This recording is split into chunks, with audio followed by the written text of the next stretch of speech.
tú, porque lo dedicaste más, quise mirar un poco si era cierto lo que había en lo que se contaba que había en las redes de pornografía violenta, ¿no?, contra las mujeres. Y tuve naturalmente que informar de ello a los cuerpos de seguridad, porque si no es que mi ordenador se llenaba de tales cosas que alguien me podía preguntar, ¿pero usted qué hace? Supongo que tú tuviste que hacer lo mismo, informar de que lo estabas haciendo y que se supiera, porque no imaginan lo que hay allí. No, por mucho que les digamos, no lo imaginan lo que hay allí. Entonces, Mónica primero se asustó, luego hizo la tesis, y ahora últimamente se asustó también porque salió en un breve corte en televisión contando cómo era el asunto, así por encima, y se le han tirado encima más o menos 4.000 machos cabríos totalmente excitables. Son gente muy excitable, además. Es sí. Que no supongo que te han llamado puritana y esas cosas. Neomonja. Neomonja. Sí. El nuevo uniforme de monja es este.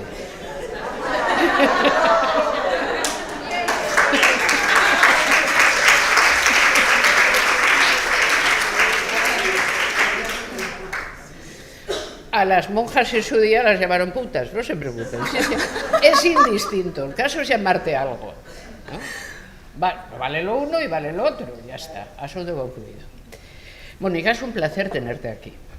Estamos dedicándonos a la agenda, y la agenda ayer incluyó la prostitución, incluyó el vaso continuo de toda la, digamos, opresión femenina, que es la violencia. Hoy vamos a incluir la pornografía. Nos llamarán puritanas, neomonjas y quizá con un poco de suerte terfas. Terfas, puede ser que nos llamen terfas. Hagamos todo lo posible para que esa distinción caiga sobre nosotras. Muchísimas gracias por estar aquí. Esperamos, pero con muchísimo interés, todo lo que nos puedas enseñar. Gracias.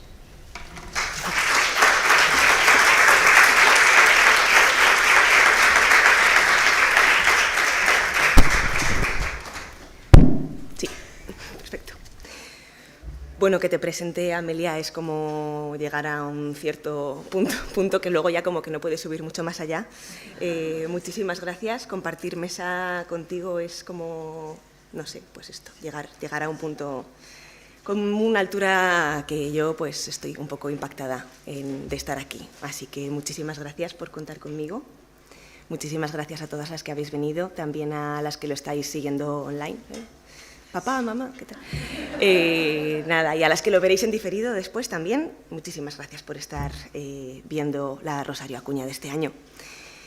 Lo que voy a compartir hoy con vosotras es bueno, parte de la investigación que realicé para la tesis doctoral y también parte de las reflexiones posteriores que preparé para este librito, Política Sexual de la Pornografía, que se publicó en octubre en la editorial Cátedra y que vaya por su 5ª edición. La verdad es que es cuando se te va esto de las manos de repente.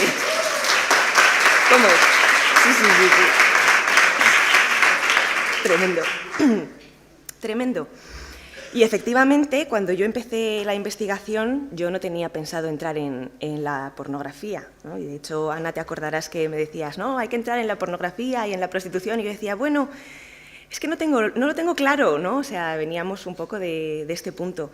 Yo sí que tenía claro que quería analizar la reproducción de la violencia sexual, ¿no?, en este tipo de patriarcados en los que vivimos. Y en ese momento estaba como lo que tenía en mente fundamentalmente era como la idea chocante de darte cuenta de la magnitud de la violencia sexual que sufren hoy en día las mujeres y las niñas, ¿no? Y lo que más me llamaba la atención era precisamente el hecho de que a una gran parte de esa violencia no la llamemos violencia, ¿no?, sino que la llamemos de muchas otras formas que vamos a ir viendo.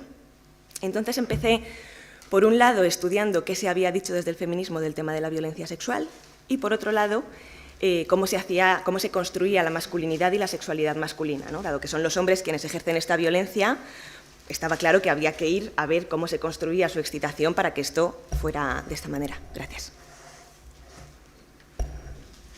Claro, El asunto del tema de la sexualidad masculina es que cuando hablamos de magnitudes de violencia tan desorbitadas, no podemos pretender analizar qué es lo que les está pasando a los hombres como si fuera algo que les sucede a algunos de ellos de manera individual, ¿no? Este hombre ejerce violencia porque le pasó esto y este otro porque le pasó esto otro, pero en realidad aquí no hay ninguna conexión, ¿no? Esto ya nos lo sabemos.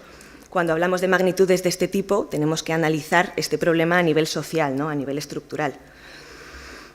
Y entonces yo iba leyendo, iba investigando sobre todos estos temas y encontraba, por supuesto, muchas respuestas, porque hay un marco teórico feminista muy potente al respecto, ¿no? Pero había una pregunta que yo tenía constantemente, como de manera machacona, que no estaba solamente en la cabeza, sino también en el cuerpo, ¿no? En las tripas. Y la pregunta era, ¿cómo realmente es posible que en este tipo de sociedades los hombres estén aprendiendo masivamente a excitarse ejerciendo violencia contra las mujeres y contra las niñas? Porque es un problema masivo. ¿Cómo es esto posible? ¿Qué está pasando aquí? Y como pasa cuando es una pregunta que no viene solamente desde la cabeza, pues a veces la respuesta no puede pasar únicamente por la cabeza, ¿no? Por leer mucho, pensar mucho, etcétera, etcétera. Y aquí es donde entra la pornografía. Por casualidades fabulosas de la vida, pues hubo un momento en que me dijeron que hiciera un artículo ahí de pornografía y yo dije, bueno, vamos a ver qué es lo que hay aquí, porque yo hasta ese momento no pensaba meterme en la pornografía, ni me había metido, ni había investigado, ni nada por el estilo. Y cuando empecé a investigar en la pornografía, las respuestas estaban ahí, estaban en la pantalla. O sea, es verdad que yo ya tenía un marco teórico de haber leído varios años para poder interpretarlas, clasificarlas, organizarlas, pero estaban ahí, o sea, no había que inventarse nada. Y además, como bien has dicho, el punto de la pornografía actual es que se salta muchos de los filtros de la conciencia, ¿no? Porque es imagen, es vídeo, va directamente a los sentidos, no te pasa por el filtro racional, ¿no? Y bueno, pues tan chocante fue entrar en la pornografía y ver todas esas respuestas ahí, que básicamente cambiamos un poco el esquema que teníamos pensado de la tesis doctoral, ¿no? Que acabó siendo específicamente sobre cómo el tipo de deseo sexual masculino que construye la pornografía colabora directamente con la reproducción de la violencia sexual. Bien.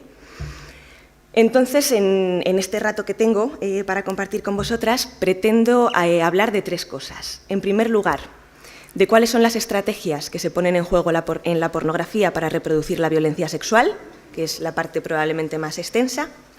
Luego, una parte más breve, que es sobre cuál es el asunto central de la pornografía, en torno al cual orbita todo esto que está en estas páginas web. Y, en tercer lugar, una cosa un poco experimental que he preparado para hoy, ya me diréis qué os parece, que es cómo la pornografía está colaborando en borrar la línea que separa el sexo de la violencia sexual, ¿vale? Vamos a hablar un poco del borrado de esa línea. Entonces, vamos a empezar por el principio, la reproducción de la violencia sexual en la pornografía. La pregunta fundamental de esta primera parte de la exposición es precisamente la que yo tenía todo el rato, ¿no? En la cabeza, en las tripas, en el cuerpo, etcétera, etcétera, que es ¿por qué a tantos hombres les parece excitante realizar prácticas sexuales con una mujer que no desea realizar estas prácticas con ellos, ¿no? Si lo pensáis, esto es lo que encontramos en la violencia sexual, también en el consumo de prostitución como una forma de violencia sexual con dinero de por medio, ¿no? Que es precisamente hombres a los que les parece excitante realizar prácticas con una mujer, aunque esa mujer no quiera realizar dichas prácticas, ¿no?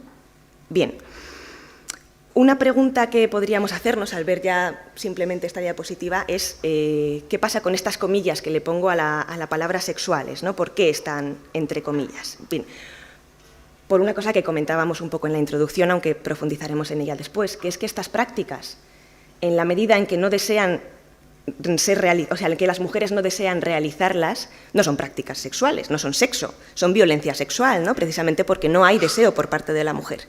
Bien, si os interesa el tema del lenguaje, a mí me fascina de cómo ponemos nombre a las cosas y ponerle a las cosas el nombre que tienen que tener. A lo mejor podríamos preguntarnos, y sería muy interesante, ¿por qué llamamos prácticas sexuales a prácticas a las que a lo mejor deberíamos estar llamando ya desde hace tiempo prácticas violentas, ¿no? Pero seguimos llamándolas prácticas sexuales. Todo esto de qué está pasando aquí lo iremos revelando poquito a poco. Entonces, la pregunta fundamental es, bueno, ¿cómo están aprendiendo masivamente los hombres, ¿no? Esto que decíamos, que el ejercicio de la violencia contra las mujeres y contra las niñas es algo que se vincula a su excitación sexual. ¿Cómo se hace esta conexión entre sexo y violencia? ¿Cómo se hace? Hay muchísimos ámbitos a los que podemos y debemos ir a buscar respuestas a esta pregunta, ¿vale? Aquí, por tema del espacio y del tiempo, vamos a centrarnos, en primer lugar, muy brevemente en el tema de la masculinidad y de la sexualidad masculina, y, en segundo lugar, en el tema de la pornografía. Aunque habitualmente dedico bastante tiempo a explicar un poco esto de la construcción de la masculinidad, aquí voy a dar solo una pincelada muy pequeñita porque es un foro en que ya sabéis mucho de masculinidad y además creo que es más interesante ir a otras cosas. Sabemos desde hace ya bastante tiempo que la masculinidad es un género, ¿vale? Los géneros son las construcciones sociales que están reproduciendo a nivel estructural la desigualdad de poder entre hombres y mujeres, ¿vale? Y esto, en otras palabras, significa que para poder establecer esta desigualdad de poder que establecen los géneros, ¿vale? Los hombres tienen que estar constantemente intentando posicionarse por encima. Constantemente porque esta superioridad no es real, si no, no tendrían que estar esforzándose por ponerse por aquí, ¿no? Aparecería solo en el mundo. Bien. La idea a la que quiero llegar con el tema de la masculinidad y que es importante tener en mente es que la sexualidad se ha convertido en el terreno principal en que los hombres intentan posicionarse por encima de las mujeres en el tipo de patriarcado en que vivimos hoy aquí. Este posicionarse por encima de las mujeres es equivalente a mostrar la masculinidad, ¿no? A decir, yo soy un hombre y tú eres una mujer, por tanto yo estoy aquí y a ti te pongo aquí. Esto es muy importante porque esto significa que la sexualidad en la masculinidad tiene dos funciones. Es, en primer lugar, el terreno en que los hombres van a intentar satisfacer sus deseos sexuales y van a obtener un placer sexual, pero vamos a entender aquí por placer sexual un placer exclusivamente físico, ¿vale?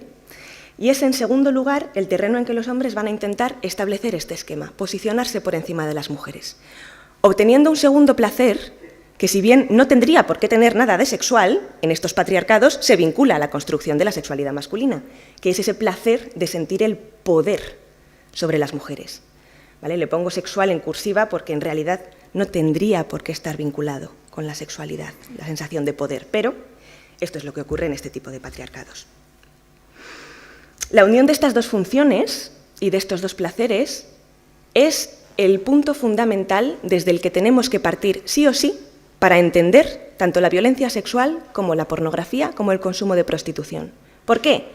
Porque lo que estamos diciendo es que el tipo de excitación masculina que se construye al unirlas es una excitación completamente atravesada por la sensación de poder sobre las mujeres, claro. Y bajemos esto a tierra. ¿Cómo puede un hombre en un encuentro sexual con una mujer sentir ese poder al que se vincula su excitación? ¿Cómo puede hacer esto? Dejando de lado su placer, por supuesto, ¿no? Pero también presionándola para cruzar sus límites, no tratándola como a una persona, sino como a una cosa, ¿no? Coaccionándola para que haga prácticas que ella no desea, ofreciéndole un dinero a cambio, etcétera, etcétera, etcétera. Bien, en otras palabras, ejerciendo distintos tipos y niveles de violencia contra ella.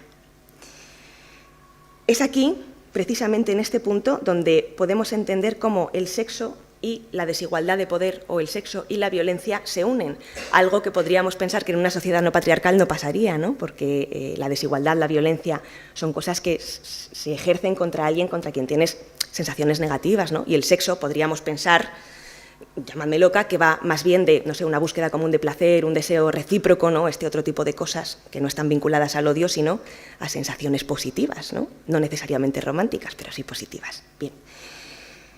Entonces, de aquí podemos sacar otra idea que va a ser muy importante, que es que de la desigualdad o del ejercicio del poder, en otras palabras, a la violencia hay un continuo, ¿no? Este ejercicio del poder masculino, que es el que establece la desigualdad, se traduce en la realidad en distintos tipos y niveles de violencia. Entonces podemos decir que la desigualdad es, de alguna manera, un tipo de violencia sutil, ¿vale? O más bien el caldo de cultivo del que surgen todos los demás tipos de violencia que van escalando, ¿no? ¿Se sigue esta idea? Bien, sí, correcto. Vale, entonces vamos a pasar al tema de la pornografía. ¿Qué hice yo en mi tesis doctoral? Lo que hice fue ir a las 2 páginas de pornografía más visitadas, que son Pornhub y Xvideos, ¿vale? Y además bueno, son dos de las páginas en general de Internet más visitadas, ¿vale? Ahí tenéis los rankings para comprobarlo. Y una cosa, entre comillas, interesante de cara a la investigación que tienen estas páginas es que te permiten ordenar los vídeos en función del número de visitas, de manera que tú puedes saber cuáles son los vídeos más consumidos, ¿no? Como lo que yo quería analizar era qué tipo de deseo sexual masculino construye la pornografía, así como a grandes rasgos, de una manera generalizable. Obviamente me fui a ver la pornografía más consumida, ¿no? Le das a ordenar y analizas los vídeos del principio. Bien. ¿Cuál es el esquema de la pornografía, de esta, pero de la pornografía en general? Porque ya cuando ves mucha pornografía, también de los menos vistos, te das cuenta de que este esquema es fácilmente extrapolable y no os va a sorprender el esquema. En la pornografía, el varón es el sujeto que tiene un deseo, vamos a decir de momento sexual, para entendernos, aunque ya sabemos que está muy vinculado al poder, luego veremos qué es lo que pasa con este deseo, pero el asunto es que la norma central de la pornografía, que siempre se cumple, sin excepción, es que el hombre va a satisfacer su deseo accediendo para ello al cuerpo de una mujer o de una niña. En casi 6 años de investigación, muchos de ellos viendo pornografía a diario para poder hacer este análisis, no he encontrado ni un solo vídeo, ni uno solo, en que un hombre tuviera un deseo, fuera el que fuera, y ese deseo no se viera satisfecho por medio de su acceso al cuerpo de una mujer o de una niña.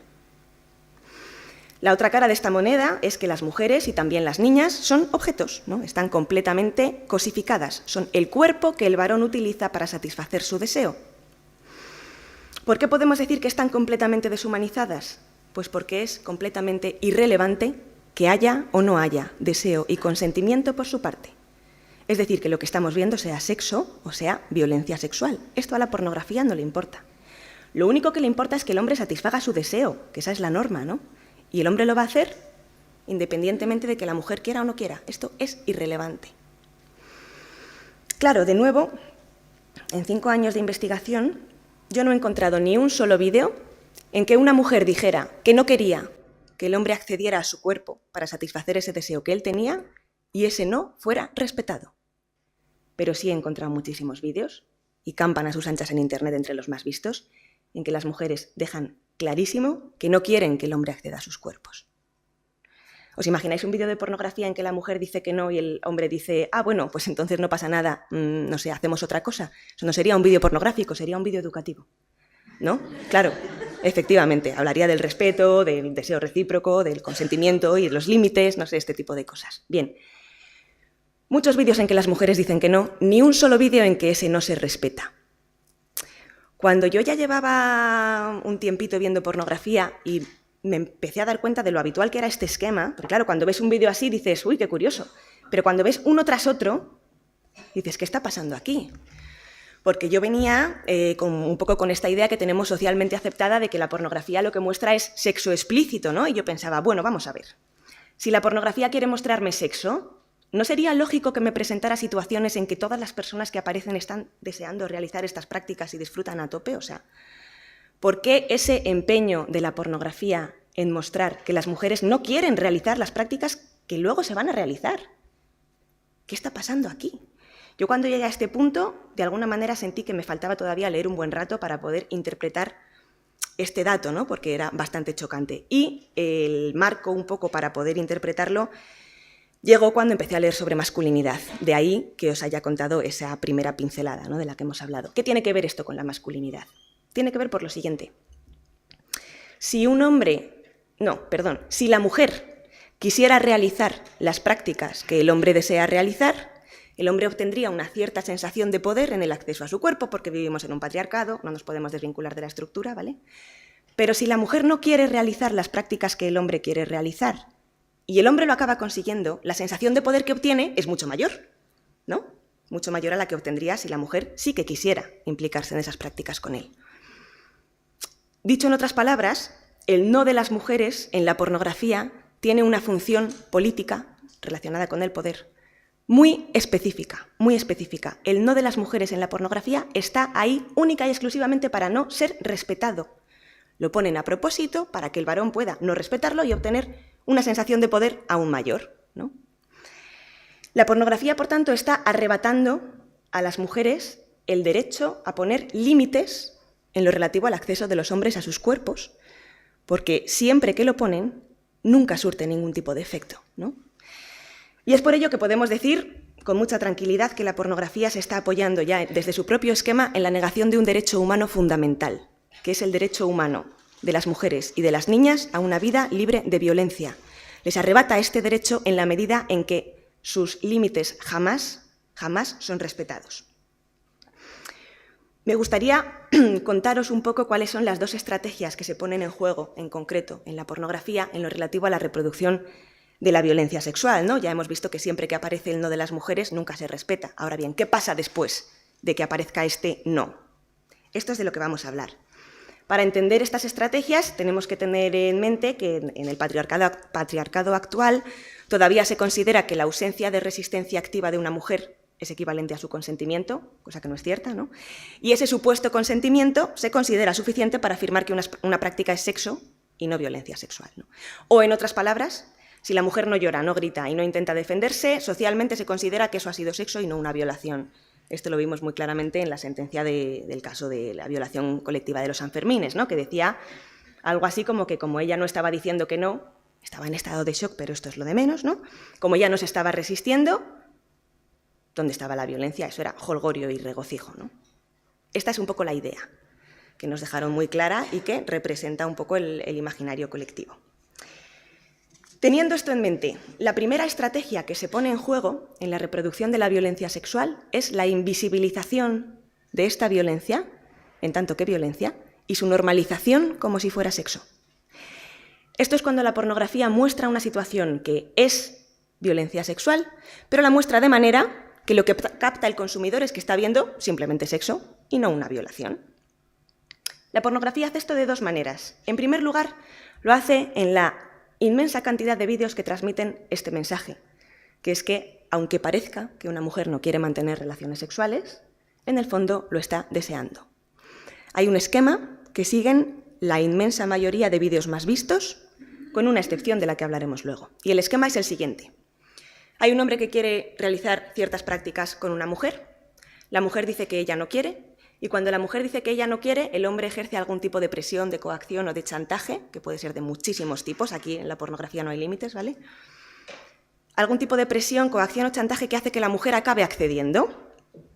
Las prácticas que se dan a continuación no son sexo, sino que son violencia sexual, porque, 1, no hay deseo por parte de la mujer, y 2, su consentimiento no es un consentimiento válido, es un consentimiento coaccionado, ¿no? Bien. ¿Pero qué es lo que ocurre en el vídeo?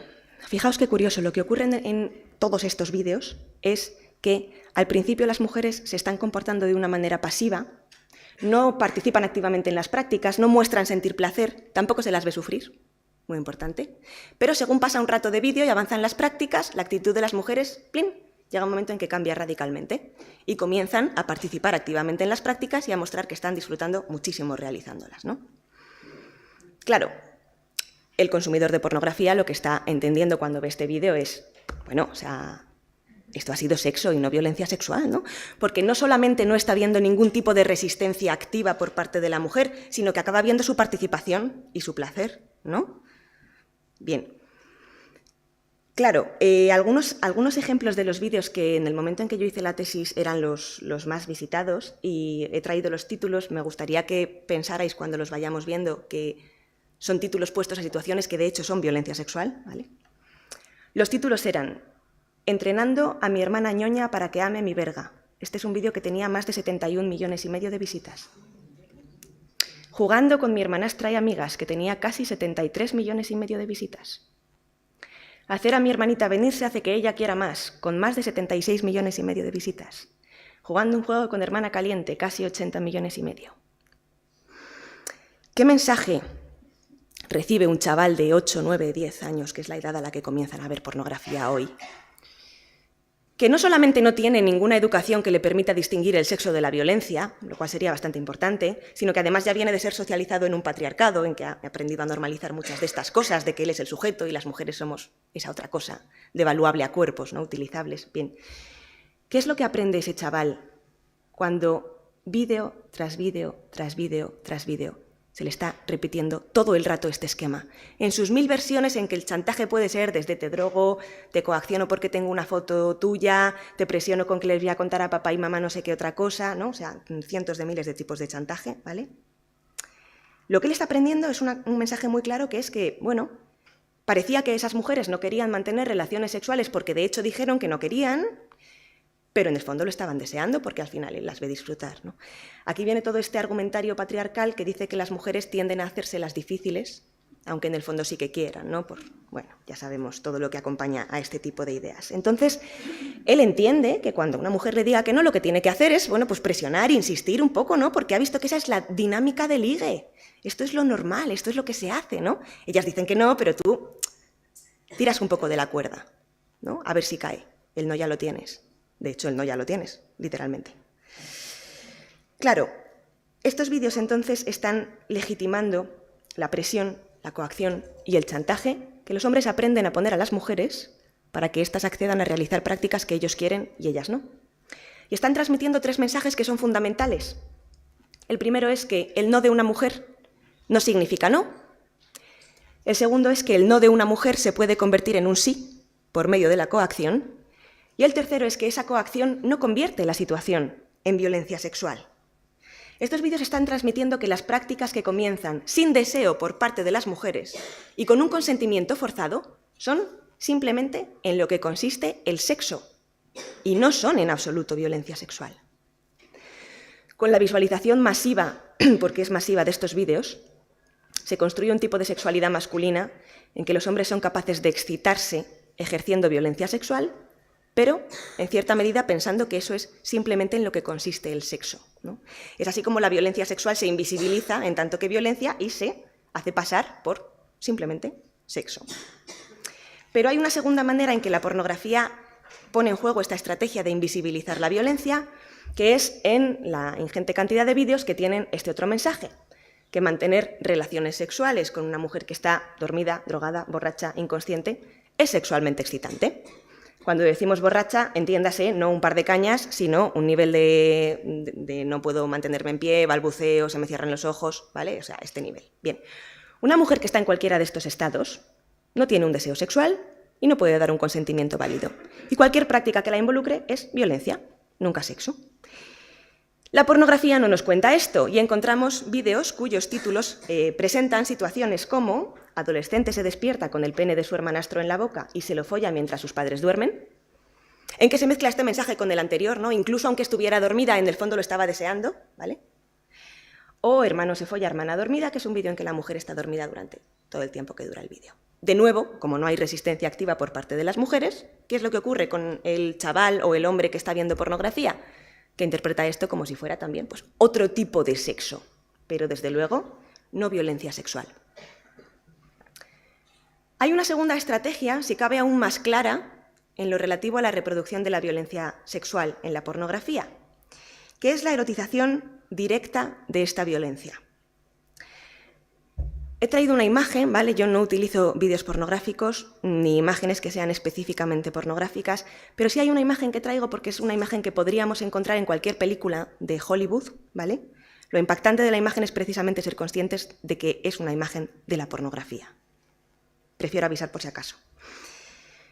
¿Cuándo ocurre esto? ¿Qué es esto de la erotización directa de la violencia sexual? Esto es cuando la pornografía muestra situaciones que también son violencia sexual, pero ahora de manera que se capta a la perfección que eso es violencia. ¿Por qué? Porque se muestra una mujer que grita, una mujer que llora, una mujer que intenta defenderse, de manera constante. Para entender el mundo en que vivimos, es imprescindible que tengamos en cuenta que este es uno de los 2 tipos de pornografía más consumidos, junto con el anterior que acabamos de explicar. No solamente no es minoritario su consumo, sino que el vídeo más visto que yo encontré en estos prácticamente 6 años de investigación era un vídeo que tenía más de 225 millones de visitas, más del doble de visitas que el siguiente vídeo más visto. Recordad que tenían 70, 75, 80, 225 millones. Y es un vídeo de una violación colectiva de 4 hombres a una mujer en que, bueno, ellos la raptan, ella intenta escapar, ¿no? Ellos la golpean, la escupen, se turnan para penetrarla mientras ella llora, etcétera, etcétera, ¿no? O sea, Un vídeo que a todas luces cualquier persona que vea es plenamente consciente de que está viendo una violación, de manera clarísima. Claro, una pregunta que podríamos y deberíamos hacernos cuando entendemos, o sea, cuando nos encontramos datos como estos, yo es que cuando me encontré este vídeo le daba a recargar como si algo en internet se hubiera roto porque yo no me podía creer lo que estaba viendo, es que me parecía literalmente increíble, ¿no? Y este es otro momento en el que tuve que parar, ¿no? Porque la pregunta era, o sea, vamos a ver, ¿qué está pasando? ¿Qué está pasando para que este sea el vídeo más visto? Porque ya no estamos hablando de que haya un par de chicos, hombres, que yo qué sé, que estén enfermos, ¿no? Y esto ya lo sabemos desde los años 70, pero hasta este punto, ¿de verdad, de que esto sea el vídeo más visto? ¿Qué está pasando aquí? Para que un hombre llegue a masturbarse con este tipo de pornografía, porque es para lo que la ven, tienen que pasar como mínimo dos cosas. La primera es que haya desactivado su empatía hacia las mujeres. Y pensad una cosa, la empatía es una capacidad que consiste, en primer lugar, en identificar las emociones de la otra persona, ¿vale? Pero en segundo lugar, imprescindible en compartir esas emociones con ella. La empatía va de esto. ¿Por qué compartes las emociones con la otra persona? Porque la consideras tú igual. Y por tanto, cuando esa persona sufre, a ti ese sufrimiento te hace sufrir. Ahora pensemos que los hombres nacen en un contexto patriarcal en que desde el momento cero están aprendiendo que ellos están aquí y las mujeres estamos aquí. O en otras palabras, que las mujeres no somos sus iguales. Por eso pueden no activar la empatía hacia nosotras, porque no están viendo un ser humano en nosotras, están viendo un cuerpo. Cuando los hombres ven este vídeo, no sufren con el sufrimiento clarísimo de esta mujer, porque no la están viendo como su igual, la están viendo como un objeto. Esta cosificación, que es común a todos los hombres que nacen en un patriarcado, esta cosificación es la que sienta las bases que permite tanto la pornografía como la violencia sexual como el consumo de prostitución. Lo segundo que tiene que pasar una vez el hombre ha aprendido a no sufrir con el sufrimiento de la mujer es que aprenda a excitarse con él. Y aquí entra en juego toda esta construcción de la sexualidad masculina de la que hemos dado una brevísima pincelada, que es la que necesitamos para entender esto, ¿no? De cómo se vincula la excitación masculina a la sensación de poder. Pero ojo, que esa sensación de poder ya estaba cuando la mujer decía que no y él tenía que presionar y lo conseguía, ¿no? Ahí había sensación de poder. También cuando las mujeres estaban borrachas y no tenían ni idea de lo que estaba pasando en sus cuerpos, ¿no? También había poder. Esto no es más que esa sensación de poder llevada a un extremo. Por tanto, ¿cómo podemos entender que este vídeo sea el vídeo más visto? Lo podemos entender porque acabar masturbándose con este tipo de pornografía no es una desviación del camino que lleva la construcción de la sexualidad masculina y todo el resto de pornografía. Es ese mismo camino llevado a un extremo. Esto en la pornografía sí que se presenta como lo que es la violencia sexual, ¿vale? Pero además simultáneamente se transmite que es sexualmente excitante para los hombres, efectivamente. Tenemos que pensar que la pornografía, esto ya es a estas alturas un hecho absolutamente innegable, aunque ya lo vinieran diciendo desde los 80, tenemos que seguirlo repitiendo, porque los señores se siguen enfadando cuando se lo dices, ¿no? La pornografía está erotizando constantemente la violencia sexual. Aquí tenéis una captura de pantalla de lo que aparecía en Xvideos cuando yo estaba haciendo la tesis. Ahora no aparece nada cuando pones rape, que es violación porque lo han capado, ¿vale? Para que parezca que no hay violaciones en estas páginas. Pero en ese momento aún no estaba capado. Y cuando ponías la palabra rape, violación, te aparecían, pues como en YouTube, sugerencias de búsqueda, pero en este caso las sugerencias son del tipo gang rape forced, violación grupal por la fuerza, categoría a la que pertenece el vídeo del que acabamos de hablar. Pero hay 24.950 vídeos más en esa categoría. Esta pornografía está acampando a sus anchas. Esto es una sola página web. O sea, ¿vale? Es fundamental que pensemos, además, en lo que percibe un hombre cuando se masturba con este tipo de pornografía. Porque la pornografía se está recreando en el sufrimiento de las mujeres, porque es ese sufrimiento precisamente lo que permite al hombre obtener una sensación de poder y, por tanto, una excitación mayor. Entonces, la pornografía te muestra primeros planos de 10 segundos en que lo único que ves es la cara de una mujer desgarrada en una mueca de angustia y de sufrimiento que te atraviesa completamente. Los sonidos de la pornografía te atraviesan completamente, ¿no? Esos gritos son desgarradores.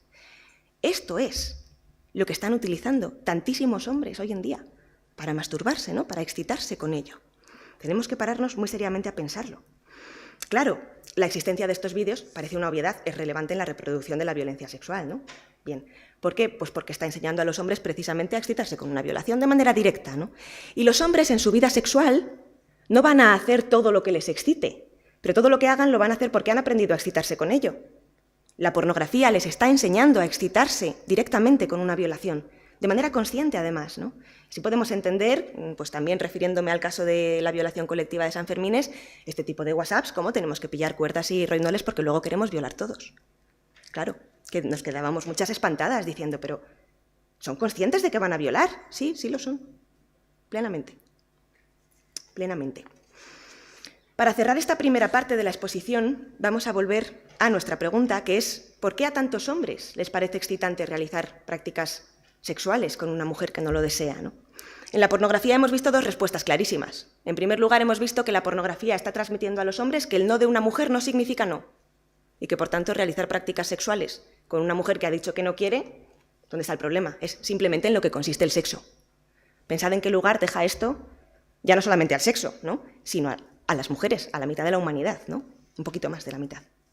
Pero en segundo lugar hemos visto que la pornografía está transmitiendo que incluso cuando el no de una mujer verdaderamente significa no, entonces ahí también es sexualmente excitante para ti no respetarlo, ¿no? Estas son las dos cosas que pueden pasar con el no de las mujeres en la pornografía. O bien se niega que significa no, entonces lo convertimos en un sí y no pasa nada. O bien, vale, sí, es que no, pero no respetar ese no es sexualmente excitante para ti. Estos son los dos mensajes principales. Vamos a pasar a esta segunda parte, que es muy breve, es solo una diapositiva, pero aviso de que es dura, es difícil de escuchar,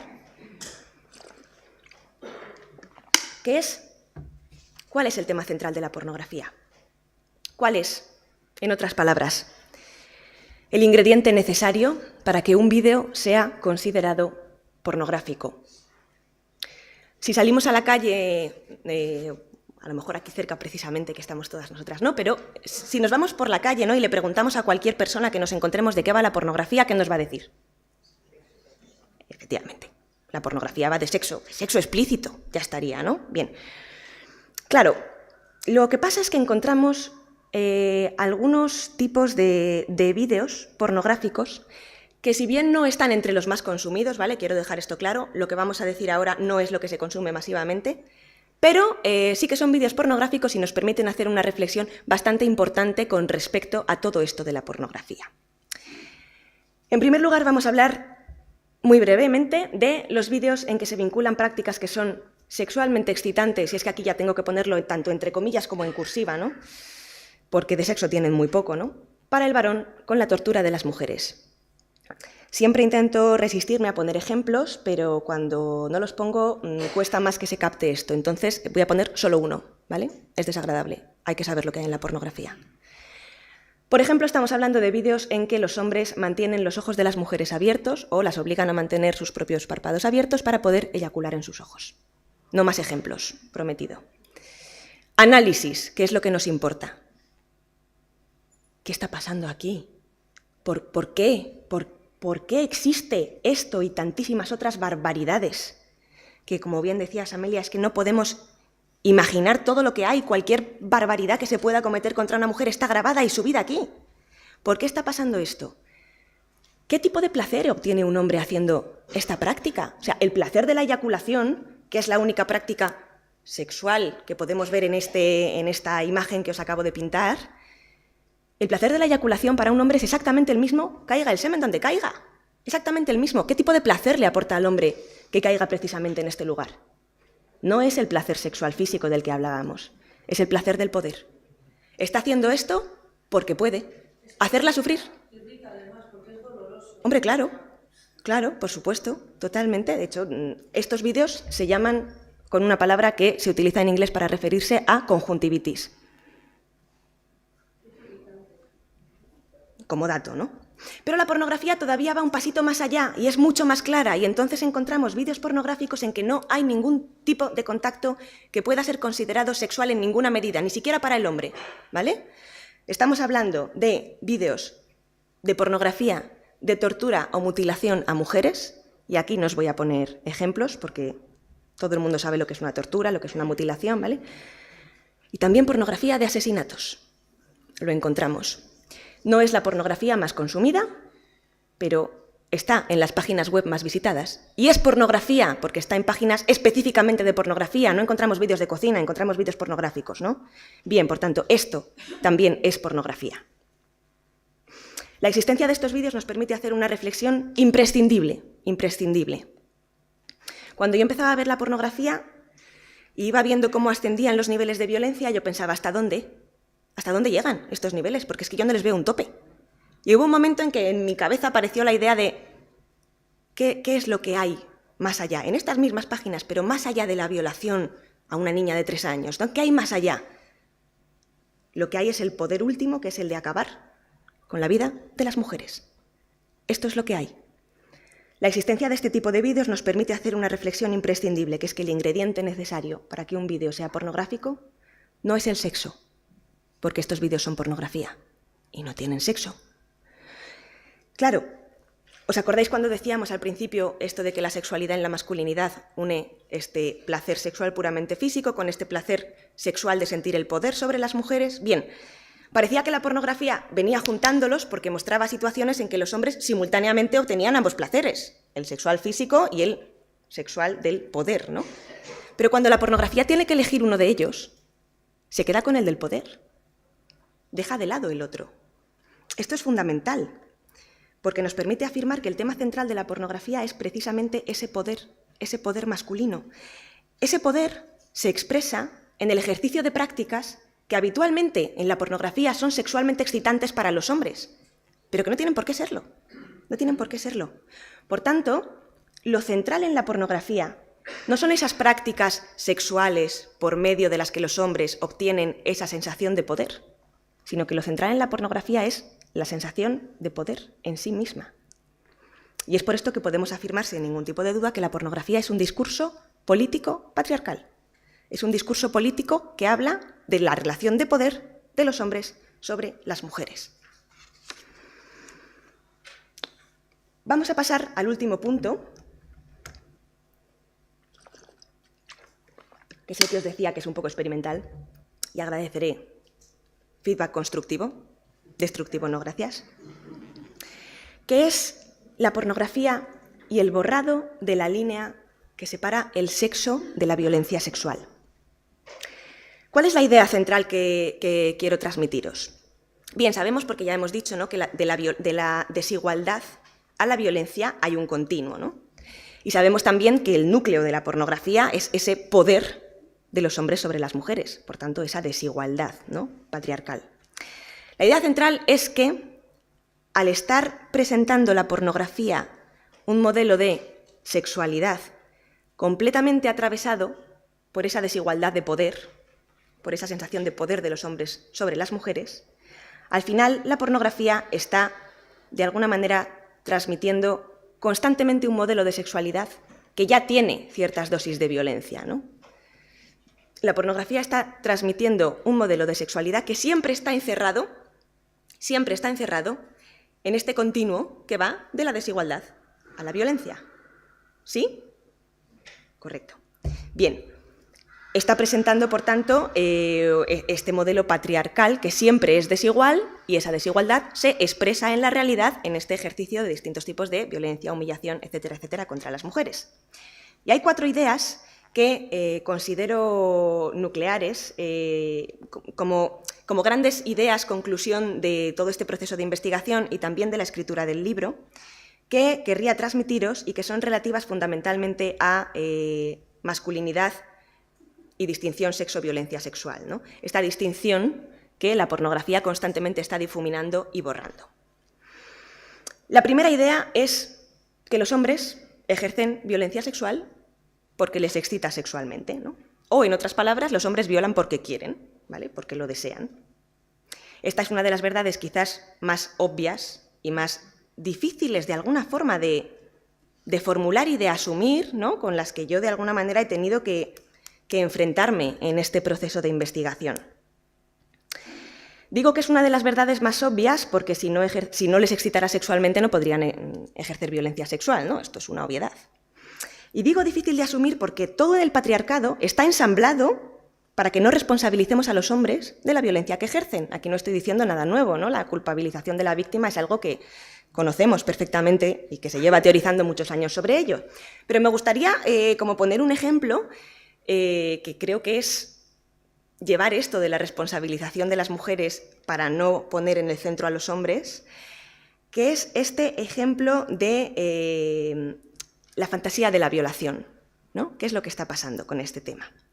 Encontramos la curiosa idea de que las mujeres tenemos la fantasía de la violación, ¿no? Esto también nos suena a todas. Claro, si echamos la vista atrás y nos vamos a los, y utilizo los como señores, ¿vale?, a los grandes filósofos de la sexualidad a lo largo de la historia, nos encontramos que una estrategia que han utilizado muy repetidamente es hacer pasar sus propios deseos, los deseos de los hombres, por deseos de las mujeres, ¿no? Bien, sabemos también que la violación es un ejercicio del poder que excita sexualmente a los hombres y que, por tanto, es un deseo de los hombres. Ahora bien, ¿qué es lo que se ha hecho a lo largo de la historia de la filosofía, de la sexualidad? Lo que han hecho estos grandes filósofos ha sido hacer pasar ese deseo de los hombres de violar por un deseo de las mujeres de ser violadas. De manera que esto de desresponsabilizar a los hombres ha llegado hasta el punto absurdo de decir que las mujeres tenemos la fantasía de ser violadas, ¿no? Pero ojo, es que la fantasía de la violación, si la conceptualizamos bien, que parece bastante importante, la fantasía de la violación no es una fantasía sexual femenina, es una fantasía de poder masculina, que es muy diferente. Afortunadamente tenemos datos que nos permiten dirigir la mirada a donde tiene que estar puesta, ¿no? Entonces sabemos que 4 de cada 10 hombres ha prostituido a mujeres, ¿no? Por tanto, aquí ya tenemos que a 4 de cada 10 hombres les excita ejercer violencia sexual, pero también sabemos que 1 de cada 4 niñas sufre violencia sexual en su infancia y es dentro de la familia, por tanto, hay muchas familias en las que tenemos violadores. Bien, tenemos ciertos datos que nos permiten poner la mirada donde tiene que estar. De la violencia sexual en parejas heterosexuales todavía no tenemos datos muy fiables, pero me gustaría que levantara la mano en el mundo una mujer que se haya vinculado con un hombre consumidor de pornografía a la que no le haya pasado alguna de estas cosas, que le han metido mano mientras duerme, que la han presionado para hacer prácticas pornográficas humillantes o dolorosas para ellas o prácticas que ellas no deseaban, que la hayan invitado a tomarse unas copas para poder aprovechar cuando ella tenía las defensas bajas debido a que había ingerido alcohol. Que me levante la mano una mujer que se haya vinculado con un hombre consumidor de pornografía a la que no le haya pasado alguna de estas cosas, que el hombre no haya ejercido alguno de estos tipos de violencia contra ella. Claro. Todo esto que en una u otra medida hemos sufrido, ¿puedo decir todas las mujeres? Puedo decirlo. Todas las mujeres. Los hombres lo hacen porque desean hacerlo y porque deciden hacerlo. Una segunda idea es que, como la teoría feminista ya dejó claro hace décadas, son los hombres quienes tienen el poder de poner nombre a las cosas, ¿no? O, en otras palabras, vivimos en una sociedad androcéntrica en que impera la visión masculina del mundo. ¿Qué consecuencias tiene esto para el tema que aquí nos ocupa? Pues, entre otras cosas, que en un patriarcado, cualquier cosa que excite sexualmente a los hombres pasa de inmediato a ser denominada y socialmente considerada sexo. Pero ya sabemos que no todo lo que excita sexualmente a los hombres es sexo. Una parte de eso que les excita es violencia. Lo hemos visto en la primera idea, ¿no? Bien, claro, a pesar de que sea violencia, la seguimos llamando sexo, ¿no? Los hombres llaman sexo a la violencia que ejercen porque a ellos les excita sexualmente. Que seguimos llamando sexo a la violencia lo podemos ver en la infinita cantidad de oxímoron que tenemos, que con los que nos encontramos todavía hoy en día, ¿no? De oxímorons o contradicciones en los términos, ¿no? No sé, en la publicidad, en las noticias, en los periódicos, todavía podemos leer o escuchar barbaridades como sexo no consentido, sexo no deseado, forzar a tener sexo, sexo con menores, ¿no? O una de las más importantes, hablar de la prostitución como un intercambio de sexo por dinero. Ninguna de estas cosas es sexo. Son cosas sexualmente excitantes para los hombres, que es muy diferente, es un matiz fundamental. Claro, también decimos que la pornografía muestra sexo explícito, y no es cierto. muestra de manera explícita lo que excita sexualmente a los hombres, que de nuevo es muy diferente, efectivamente. ¿Podría repetir? Sí, voy a hacerlo. La pornografía no muestra sexo explícito, sino que muestra de manera explícita lo que excita sexualmente a los hombres, que ya sabemos que no tiene por qué ser sexo, ¿no? Y de hecho, en el caso de la pornografía no lo es. Esto es fundamental que lo tengamos en mente. A las feministas que nos posicionamos en contra de la pornografía nos acusan de antisexo, ¿no? De mojigatas puritanas reprimidas, neomonjas, ¿no? Cuando te dicen neomonja yo ya siento que he pasado como a otro estadio, ¿no? Como a otro nivel, ¿vale? Claro. Cuando no tenemos nada en contra de la pornografía por lo que la pornografía pueda tener de sexo, sino por lo que de hecho tiene de violencia. O sea, las feministas, cuando nos posicionamos en contra de la pornografía, nos acusan de antisexo cuando con lo que tenemos un problema no es con el sexo, es con que se llame sexo a la violencia única y exclusivamente porque a los hombres les excita sexualmente.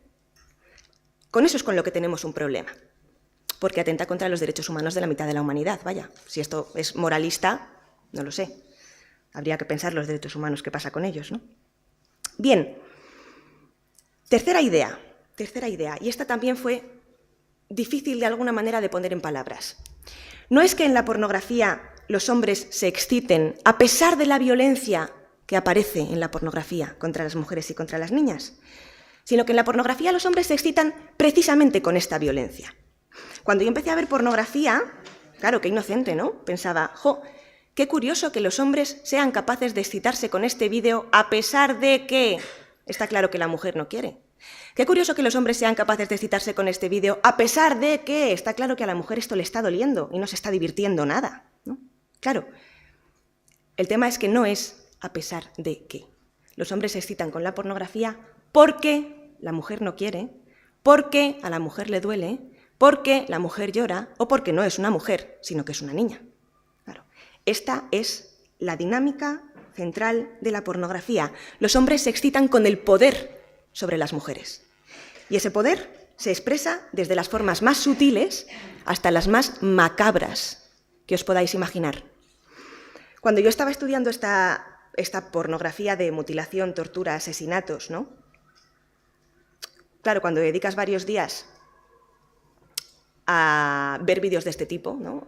Baste con saber el ejemplo que os he dicho como para saber a qué nos estamos refiriendo, ¿vale? Cuando dedicas varios días a ver este tipo de pornografía, obviamente no la ves todas, ves una ínfima parte, ¿no?, de lo que hay. Yo tenía una idea en la cabeza que a día de hoy mantengo, que es que no hay ninguna forma de expresar ese poder masculino sobre las mujeres que no haya sido ejercida por un hombre contra una mujer real, grabada, subida a una página de pornografía y consumida después impunemente por otros hombres en ese o cualquier otro rincón del planeta. Hay tantísimas barbaridades que cualquier tipo de tortura que puedas imaginar, si la buscas en el buscador por palabras, la encuentras en la pornografía. La encuentras en la pornografía. La última idea es, bueno, algo que digo en la introducción del libro, pero que tengo que repetirlo hasta el infinito, ¿no? Mirar pornografía es muy duro para cualquiera que considere a las mujeres seres humanos. Y esto no lo digo por nada, lo digo por una cosa muy importante, que es que si consideramos a las mujeres seres humanos, valiosos, dignos, merecedores de bienestar, con derechos humanos, ¿no?, podemos identificar hasta las más sutiles prácticas que las deshumanizan, las humillan, las degradan o las convierten en objetos sobre los que imponer las fantasías de poder, que no sexuales, las fantasías de poder masculinas que muestra la pornografía. Claro, cuando decimos que mirar pornografía es muy duro para cualquiera que considere a las mujeres seres humanos, también estamos diciendo otra cosa, que es que quienes miran pornografía, y no solo no les duele, sino que les excita, no consideran a las mujeres seres humanos. Por eso pueden excitarse con esa pornografía y no sentir ese dolor. Tras todas estas ideas que hemos visto aquí, que hacen referencia de manera directa a cómo, en base a la construcción de la masculinidad, se difumina esta línea que debería estar separando el sexo de la violencia, ¿vale? Tras todas estas ideas que los hombres ejercen violencia porque les excita sexualmente, que llaman sexo a la violencia que ejercen, que son capaces de excitarse con esa dinámica de creciente crueldad de la pornografía. Tras todas estas ideas hay una que es la que está en la raíz, que es que los hombres no nos consideran seres humanos como ellos. No nos consideran seres humanos como ellos. Ya hemos hablado de la empatía, ¿no? Y hemos dicho que los hombres pueden identificar el sufrimiento de las mujeres en la pornografía, pero pueden no sentir ese sufrimiento con ellas. Por eso los hombres pueden excitarse sexualmente ejerciendo violencia, por eso los hombres pueden tener la desfachatez de llamar sexo a la violencia que ejercen, porque a ellos les excita sexualmente, ¿no? Y por eso pueden excitarse con la pornografía. Pensad, ¿por qué a nosotras nos horroriza todo esto de lo que hemos hablado? Y a ellos no solo no les horroriza, sino que es material masturbatorio, simplemente, ¿no? Lo llaman incluso fantasía. Fantasía, claro, de poder, no sexual, ¿no? ¿Qué tipo de fantasía es esta? ¿Por qué hay vídeos que yo literalmente no podía aguantar y tenía que pararlos durante un ratito o bajarles el volumen o taparme los ojos? Y esos mismos vídeos tienen miles de millones de visualizaciones. ¿Por qué? Precisamente por todo esto. Porque cuando nosotras vemos pornografía, o oímos hablar de pornografía, o leemos sobre pornografía, estamos considerando las mujeres que aparecen como seres humanos iguales a nosotras. Y es por eso que su sufrimiento nos hace sufrir. Esto es lo que no les ocurre a los hombres con la pornografía, precisamente. No les hace sufrir. ¿Por qué? Porque nos tienen completamente deshumanizadas, reducidas a cuerpos. Para acabar, me gustaría leeros una cita del libro Política sexual de la pornografía, que pretende hablar un poco de cómo integrar este poder masculino en el sexo, que es lo que hace la pornografía constantemente, integrar el poder masculino en lo que está presentando como sexo sin más, ¿no? Es finalmente borrar esta línea que separa el sexo de la violencia sexual. Y dice así: es necesario avanzar hacia la construcción de sociedades en que se entienda que la violencia ejercida contra las mujeres por medio de prácticas que los varones viven como sexuales no es un tipo de sexo agresivo o violento. Es una violencia ejercida en el terreno de la sexualidad, una violencia sexualizada, pero no deja de ser violencia por el hecho de que los varones aprendan a excitarse sexualmente con ella. Es necesario avanzar hacia la construcción de sociedades en que se entienda que la dominación masculina no es una característica del sexo, es un ejercicio del poder masculino patriarcal en el terreno de la sexualidad. Es un poder sexualizado, pero no deja de ser un ejercicio del poder. Ojo a qué utilizamos como sustantivo y a qué utilizamos como complemento de distintas maneras, ¿no?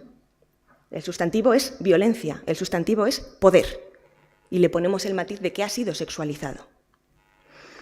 La pornografía, cuyo tema principal es la afirmación de la superioridad masculina, cumple la función de sexualizar dicha violencia, de sexualizar dicho ejercicio del poder, ocultándolos en tanto que violencia y dominación y transformándolos en componentes de lo que es el sexo. Transmite que el sexo puede ser violento contra las mujeres, pero no deja de ser sexo. Transmite que el sexo implica esa dominación masculina, pero no deja de ser sexo. El mismo poder y la misma violencia que en otros terrenos son rechazados y criticados se ocultan en tanto que formas de poder y violencia al mostrarse como simplemente características del sexo en la pornografía, amparados bajo la idea de que en el sexo todo vale, incluso el abuso de poder masculino y la violencia contra mujeres y niñas, y bajo la idea de que cualquier crítica a ese sexo se debe a la represión, a la censura, al puritanismo y no a la defensa de los derechos humanos de la mitad de la humanidad. La pornografía, como hemos estado viendo y espero haber transmitido bien, es un producto del patriarcado, uno de los brazos fuertes del patriarcado en la actualidad, que está constantemente deshumanizando a las mujeres y a las niñas y haciendo apología de la violencia sexual, pero no solo, de muchos tipos de violencia patriarcales contra las mujeres y contra las niñas.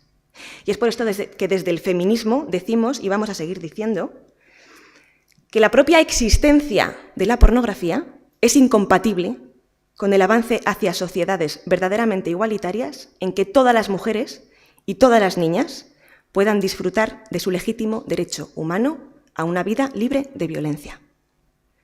Hasta aquí.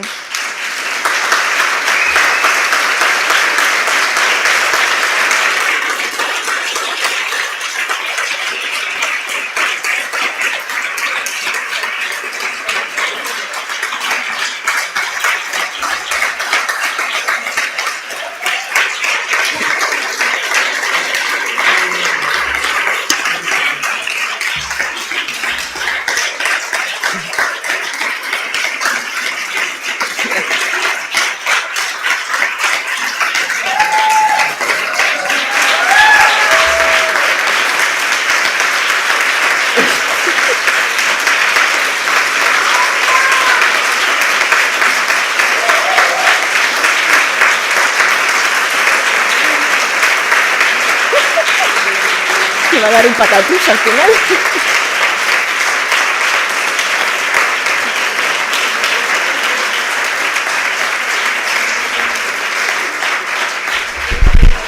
Dios mío, es el aplauso más largo de la historia.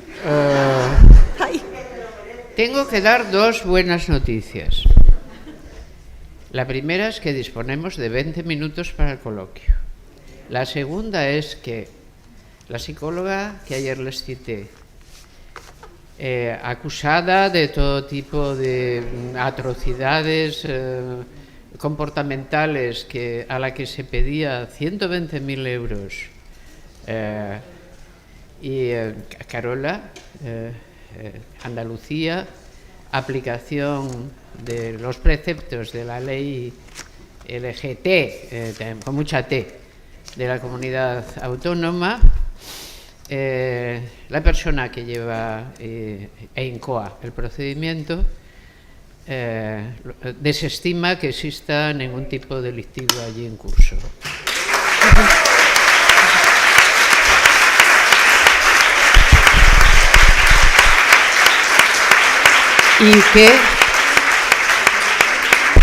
Y que para desestimarlo parece ser que directamente dice: ser feminista o estar en contra de una ley trans no es ningún tipo de delito.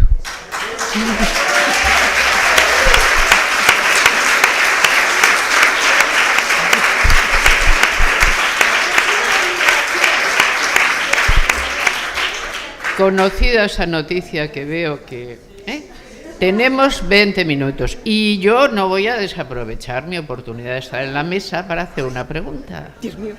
O sea que yo hago la primera y luego tomo las demás, ¿vale? Bien. El asunto es, imagina todo este discurso, Valario, lo tenemos ahí, está ahí, y alguien dice: a ver, ¿también hay pornografía masoquista? ¿Masoquista? Sí. Cuéntanos lo de la pornografía masoquista. Sí, los pobres varones sufriendo todo tipo de cosas molestas. Ay, sí. Esas. Pobres señores. Correcto. También dicen. Es un oxímoron. ¿Recuerdan una intervención justamente de Arakis sobre pornografía feminista, que consistía en dejar la pantalla en negro y mantener todo un coloquio, dos mujeres diciendo: pero tú crees que, y te parece que, y piensas que, y era una hora entera de un debate que no llegaba a ser una discusión, sino un preguntarse: pero ¿y dónde y cómo podría? Porque no existe. Porque ninguna de las voces que hablaban era capaz de dar un solo ejemplo de cómo sería eso. Entonces la pantalla se seguía manteniendo en negro. Era una performance artística, yo creo que estaba muy bien. Pero lo que yo ahora le estoy poniendo a Lario en el medio es normalmente una razón que es la que lleva, por ejemplo, los sexólogos, e incluso las sexólogas, son una gente muy curiosa. Sí, es que es verdad que lo son, que dice tener una expertise peculiar en los asuntos que conciernen al sexo. Y esta expertise empieza más o menos en el siglo XIX, a finales del siglo XIX. Y luego sus productos decantados como grandes productos de cultura los conocemos bajo otros nombres, ¿no? Pero vuelven a existir y tienen mucho que ver con esta de la identidad de género. Es un concepto de la sexología, por ejemplo. De ahí nos vienen muchas cosas. Entonces, esta gente siempre, como ve lo que hay, pero no lo quiere ver, o si lo ve no lo quiere contar, siempre dirá: bueno, vamos a ver, solo estamos viendo una parte del asunto. Claro que existe un ingrediente sadiano en el sexo. En el sexo hay un ingrediente sadiano, pero también hay un ingrediente masoquista. El psicoanálisis lo resolvió facilísimamente. El elemento sadiano es el viril, el masoquista es el femenino.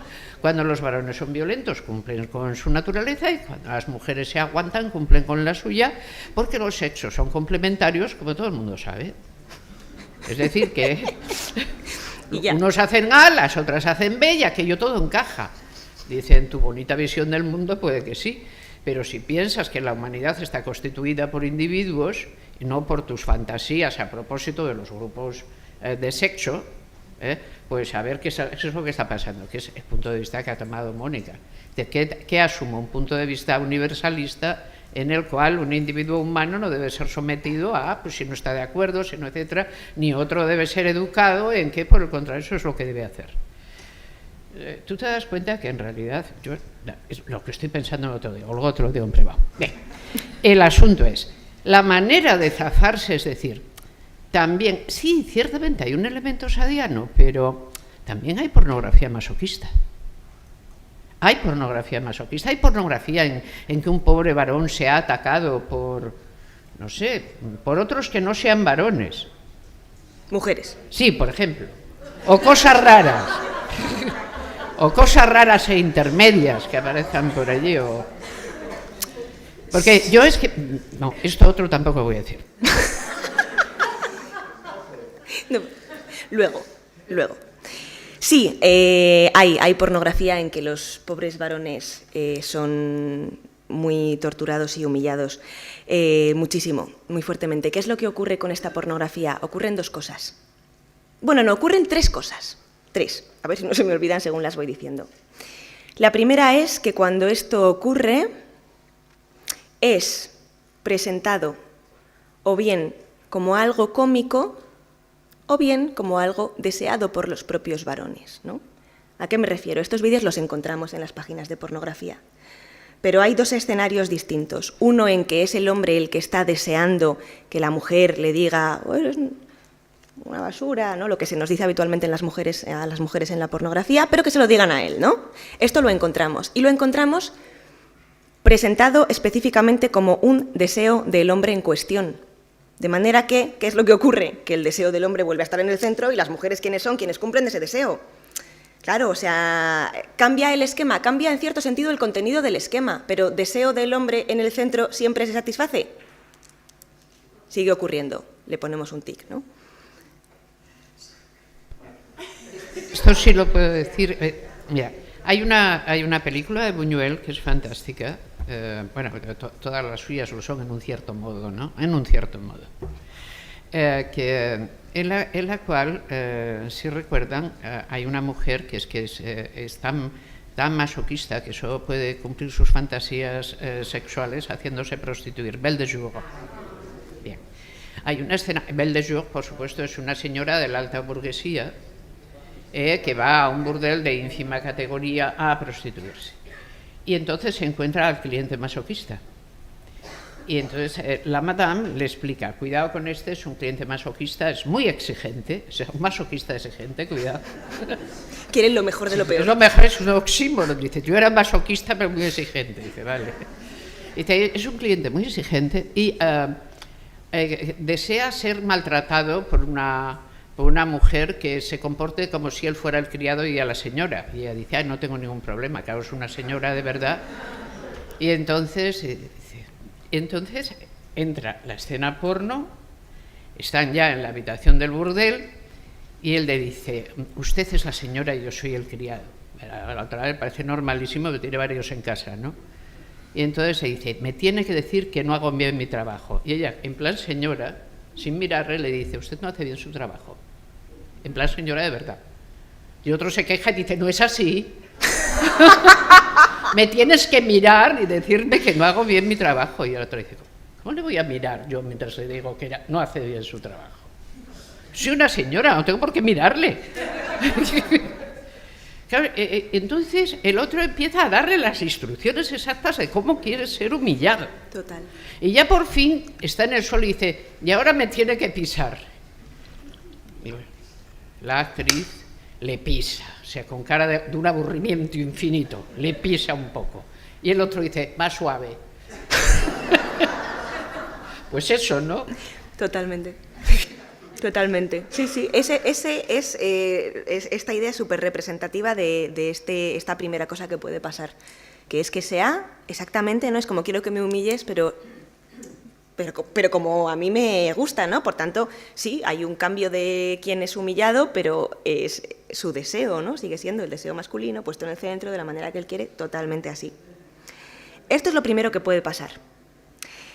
Lo segundo que puede pasar cuando encontramos este tipo de pornografía es que en la propia página de pornografía hay distintas categorías y hay una categoría que se suele llamar pues cómicos o divertidos, ¿no? Y aquí encontramos vídeos en que se invierten los papeles, en que es la mujer de alguna manera la que presiona al hombre o le coacciona, o el hombre no quiere mantener relaciones sexuales y la mujer es una depredadora, ¿no? Pero la propia pornografía ya está diciendo que esto es una cosa cómica o divertida, ¿no? En esta categoría encontramos o vídeos de este tipo o bien vídeos en que las mujeres son violadas por los hombres, pero de manera que la parte cómica es que se nos presenta a las mujeres como seres completamente carentes de inteligencia, ¿no? Por ejemplo, un señor se encuentra con una mujer y de alguna manera la convence de que es su pareja, ¿sabes? Y le dice, vamos a tener relaciones sexuales porque es lo que hacemos todos los días, y la mujer se lo cree, ¿vale? O sea, esta es la parte cómica. Bien, entonces esta es la segunda opción, ¿no? Que se presente de esta manera.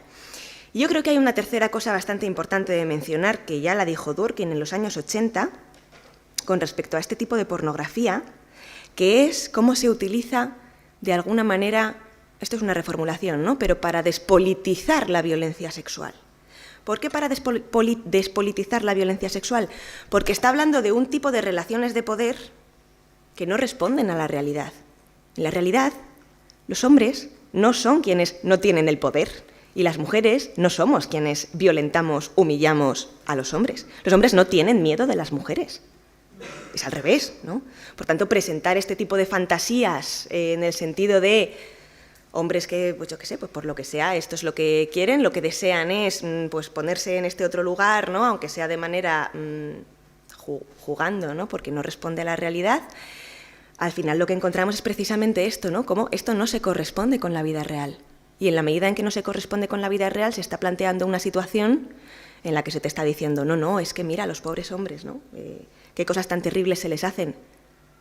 Claro, esto, si está en la categoría de cómicos o son los hombres quienes lo desean, esto no responde al mundo real, ¿no? Es una manera de despolitizar todo este tema de la violencia. Pero sí existen. Sí. ¡Oh, Dios mío! ¡Oh, Dios mío! ¡Qué fantasía! Tenemos que ser muy rápidas. Tengo que ser muy rápida.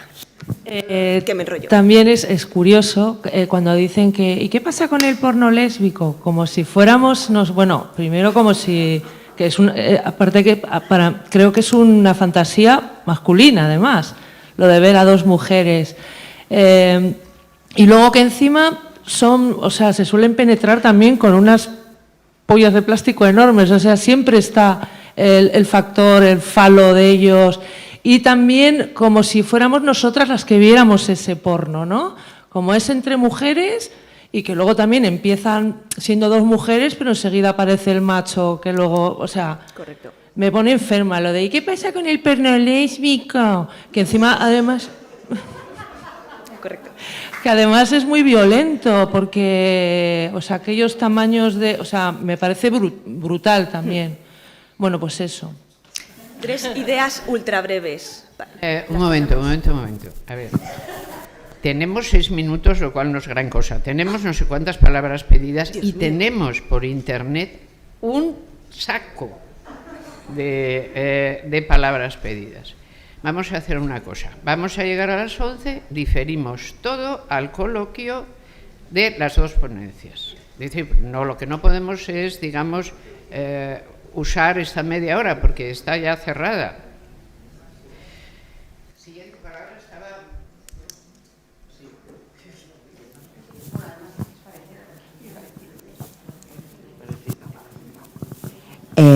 Bueno, yo iba a preguntar lo del lésbico, pero bueno, como se me adelantó, también tenía otra duda. No sé si viste también porno gay, y no sé si en el porno gay, masculino me refería, ¿no?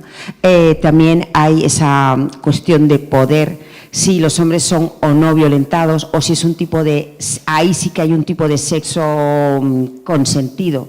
No sé muy bien, me gustaría que nos explicaras un poco eso. Gracias. Perfecto, qué interesante, Dios mío. Pero ¿por qué no alargamos lo otro y seguimos con este tema? Porque tenemos... ¿Cómo que no alargamos lo otro? Claro, porque, a ver, ¿por qué no empieza Alicia más tarde? Ya que estamos por ahí. Un momento que tengo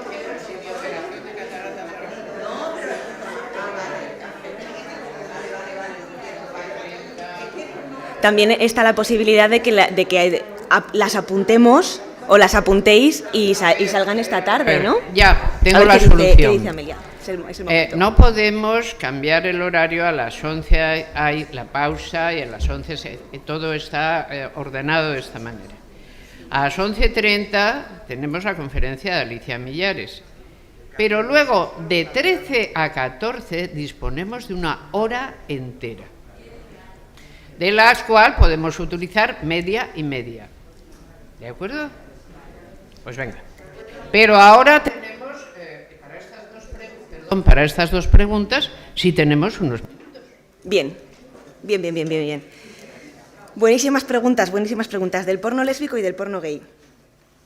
El porno lésbico, que es un tema súper interesante de analizar. La pornografía en la que aparecen mujeres supuestamente lesbianas, ¿vale?, es una pornografía hecha para hombres. Y aprovecho para meter aquí otra pincelada con respecto al porno gay, ¿no? Y sacamos los dos temas a la vez. En las páginas de pornografía más visitadas, tipo Pornhub, y todas las que son de la misma empresa que es MindGeek, ¿vale? Pornhub, XHamster, no. MindGeek. Sí, por si alguien no lo había... Sí, MindGeek. Esta es el nombre de la empresa que es propietaria de muchísimas páginas de pornografía que antaño fueron competencia y ahora son todas de esta gente, ¿no? Bien, esto es lo que tienen, sí. Bueno, de manera que, entre otras cosas, si denuncias un vídeo en una de esas páginas y consigues que te hagan caso, pues lo suben en otras, ¿no? Se van rulando. Vale. En estas páginas, que me voy por los cerros de Úbeda, en estas páginas suele ocurrir lo siguiente, que es que encontramos como un enlace que pone la banderita del arco iris, ¿vale? Y si tú pinchas ahí te lleva a una página paralela que es para hombres gays. Ahí tenemos página para hombres heteros y página para hombres gays, ¿vale? Entonces, lesbianas es una categoría de pornografía dentro de la página hecha para hombres heteros. Punto número 1. Punto número 2. La pornografía en que aparecen mujeres supuestamente lesbianas no representa en absoluto la sexualidad de las mujeres ni de las lesbianas. O sea, en el sentido de que una práctica que encontramos de manera muy habitual en la pornografía lésbica, comillas infinitas, es una mujer haciendo una felación a un dildo que lleva puesto la otra mujer. Decidme a quién le da placer esto. Al hombre, ¿no? O sea, quiero decir, al hombre que lo ve, ¿no? Porque meterte un cacharro de plástico en la boca, mucho placer no es que te dé, y que alguien se meta algo en la boca que no tiene nada que ver con tu cuerpo, pues mucho placer tampoco te da, ¿no? O sea, quiero decir, ¿vale? ¿A quién le da placer? Al hombre que lo está viendo. Y se imagina que las mujeres lesbianas, lo que nos pasa al final es que lo que estamos fantaseando constantemente es con que haya un pene en algún lugar, ¿no? Que esta es la cosa, ¿vale? O sea, este es el asunto central, fundamental, muy importante, un pene siempre. Vale. Claro, ¿por qué? Y esto es fundamental, ¿por qué la categoría de lesbianas viene siendo desde hace muchísimo tiempo una de las categorías que más se consumen? ¿Por qué?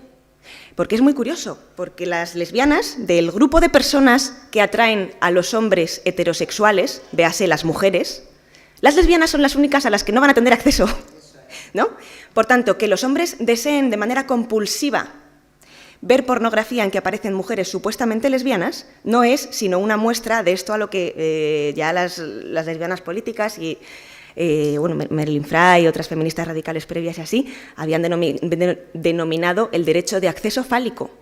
O en otras palabras, los hombres tienen que tener derecho a acceder a todos los cuerpos de las mujeres a los que deseen acceder. Como en la realidad no pueden acceder a los cuerpos de las mujeres lesbianas sin que sea violencia sexual, algo que tampoco les preocupa en exceso, como hemos visto, ¿no? Pero en principio no pueden acceder a los cuerpos de las mujeres lesbianas, es lo que buscan en la pornografía. En prostitución sí, pero imagino que en prostitución, no lo sé, pero imagino que en prostitución, pues si te dicen que tienes que ser lesbiana, pues tú dices que eres lesbiana, o sea, o no, de cualquier manera tú no deseas estar con la persona con la que estás. Nos están dando las 11. Vuelvo sobre mi idea anterior con una mucho mejor. A las 11:30 aquí y tomamos media hora para seguir con este coloquio y Alicia Millares comienza su intervención a las 12. ¿Parece? Bueno, aunque tengamos todavía una serie de gente que no se ha incorporado, pasan 6 minutos de las 11:30. Vamos a seguir donde habíamos dejado. Recuerden, hasta las 12, tu directora de tesis acaba de entrar. Hola, ¿qué tal? Bien, por ahí fuera.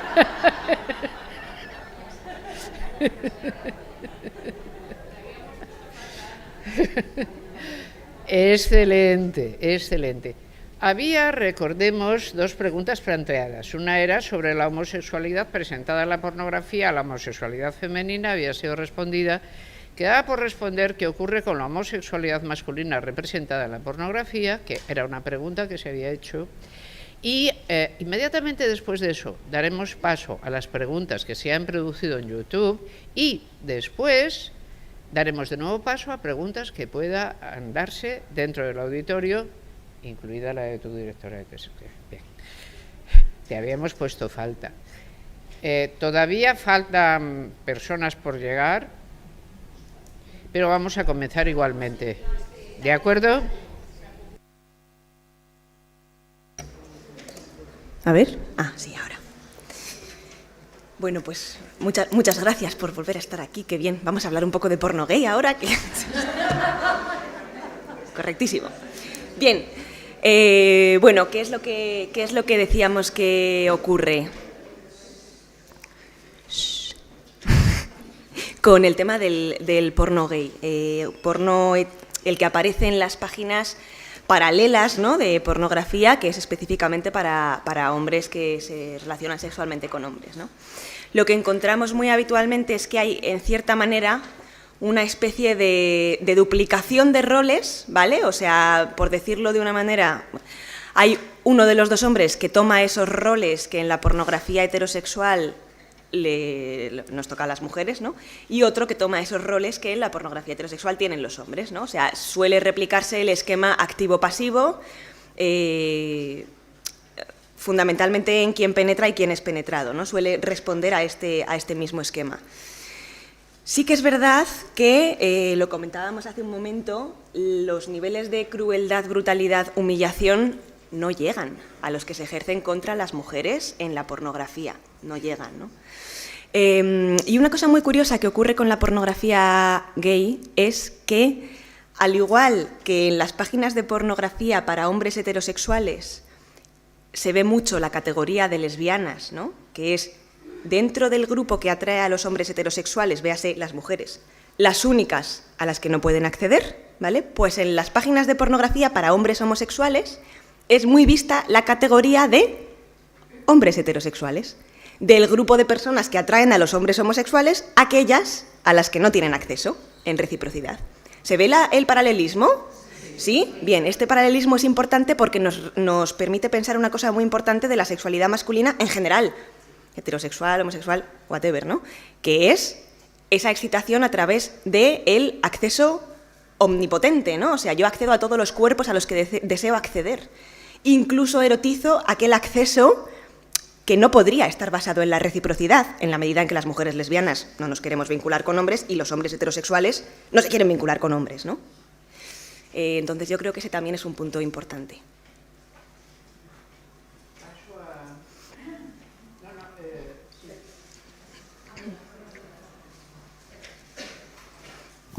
Sí, en el chat de YouTube preguntan, ¿conceptualizas la pornografía como escuela de violencia sexual?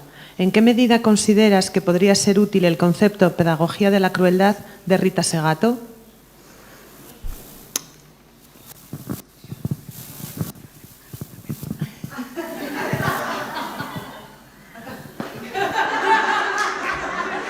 Es que he oído un susurro por aquí que...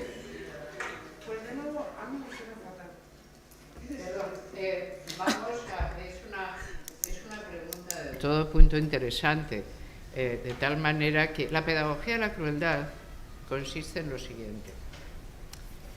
La han ejercido diversas culturas. De hecho, yo empecé a utilizar ese concepto por primera vez cuando empecé a conocer el arte mexica y previamente otros parecidos en Yucatán, en la península de Yucatán.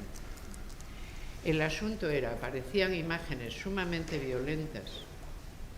Y luego me di cuenta de que esa cultura que era capaz, varias culturas que habían sido capaces de tener y usar imágenes sumamente violentas, por ejemplo, en su casa, a modo decorativo,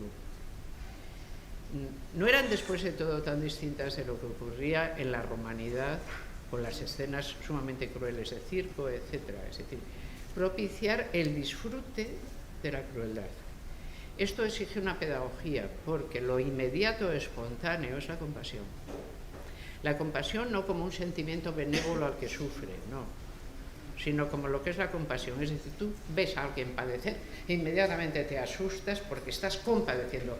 ¿Qué es lo que permite eso? El enorme mecanismo fisiológico de las neuronas espejo, que para eso están. Es decir, para hacerte ver y saber qué es lo que siente otro, aunque tú no lo estés padeciendo. Entonces, ¿qué se hace? Dice, ir evitando que aparezca justamente el estremecimiento y que eso se doble de... No, es un disfrute. Quien mejor cuenta esto sin querer es San Agustín, como sabe, una autora que yo tengo un gran aprecio. Sí, se lo tengo, me parece un genio, casi nunca estoy de acuerdo en lo que cuenta, pero vamos, lo sabe contar. Entonces San Agustín cuenta cómo él, claro, una de las cosas que más le costó cuando se hizo cristiano es dejar de ir al circo, a los espectáculos de fieras y gladiadores y de tortura. Porque dice, yo hacía como otros. Yo iba y cuando llegaba el momento más terrible, a veces me tapaba la cara con el manto, dice, y luego retiraba y miraba. Es de, ¿qué? Eso es la pedagogía de la crueldad. La fiesta de toros, voy a ganarme unos enemigos que no tenía, pero... Vamos a por ahí. ¿Enemigos adecuados? Siempre está bien. Molestar a la gente correcta. La fiesta de toros, hasta los años 30, incluía que los caballos murieran sistemáticamente despanzurrados y destripados por el pobre toro que iba, porque no llevaban protección. La protección la hizo obligatoria la República. Es decir, a los caballos tienen que ir con protección. Aquello levantó todas las iras hispanas, celtoibéricas e incluso previas, las que hubiera. ¿Pero qué? Entonces esto va a perder mucha esencia. Porque claro, ¿dónde está la gracia? Lo cual te indica que aquellas personas estaban utilizando el espectáculo como pedagogía de la crueldad, evidentemente. Pero esto, digamos que es muy corriente, es decir, más corriente de lo que imaginamos, que muy diversos pueblos y culturas, precisamente para dominar, instruyen directamente en la pedagogía de la crueldad. Los castigos públicos son pedagogía de la crueldad, allá donde existen. Recuerden lo que costó eliminar los castigos públicos. Yo siempre digo, solo hay un divino marqués, es Cesare Beccaria. Su obra de los delitos y las penas fue determinante para entender lo que es la Ilustración y cómo hay que deshacerse de todos los castigos que incluyan desmedimiento, trocear, herir, que eso no puede... Pero recuerden que las penas de muerte eran públicas hasta hace nada. Y lo que es peor, en algunos sitios lo siguen siendo. Es decir, que esa pedagogía de la crueldad, claro que existe. Y además conocemos bien, en este caso, el mecanismo. Es decir, se trata de anular el enorme poder de las neuronas espejo y convertir el estremecimiento de horror en estremecimiento placentero. Es así. De tal manera que yo a tu mano, porque esto ya, pero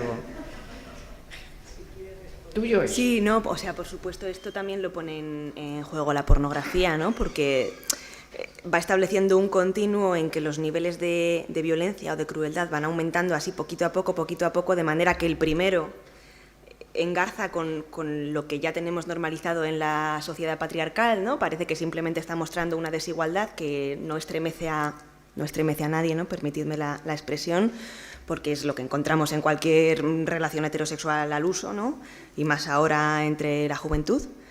Y de ahí va aumentando y va aumentando tan de a poquito que claro, a lo largo de la vida de visionado de pornografía de cualquier hombre, pues eso al final acaba calando, por supuesto, y convirtiendo ese primer rechazo, de alguna manera, en efectivamente una excitación, sí, totalmente. O sea, sigue el mismo mecanismo que estos otros que has comentado, por supuesto.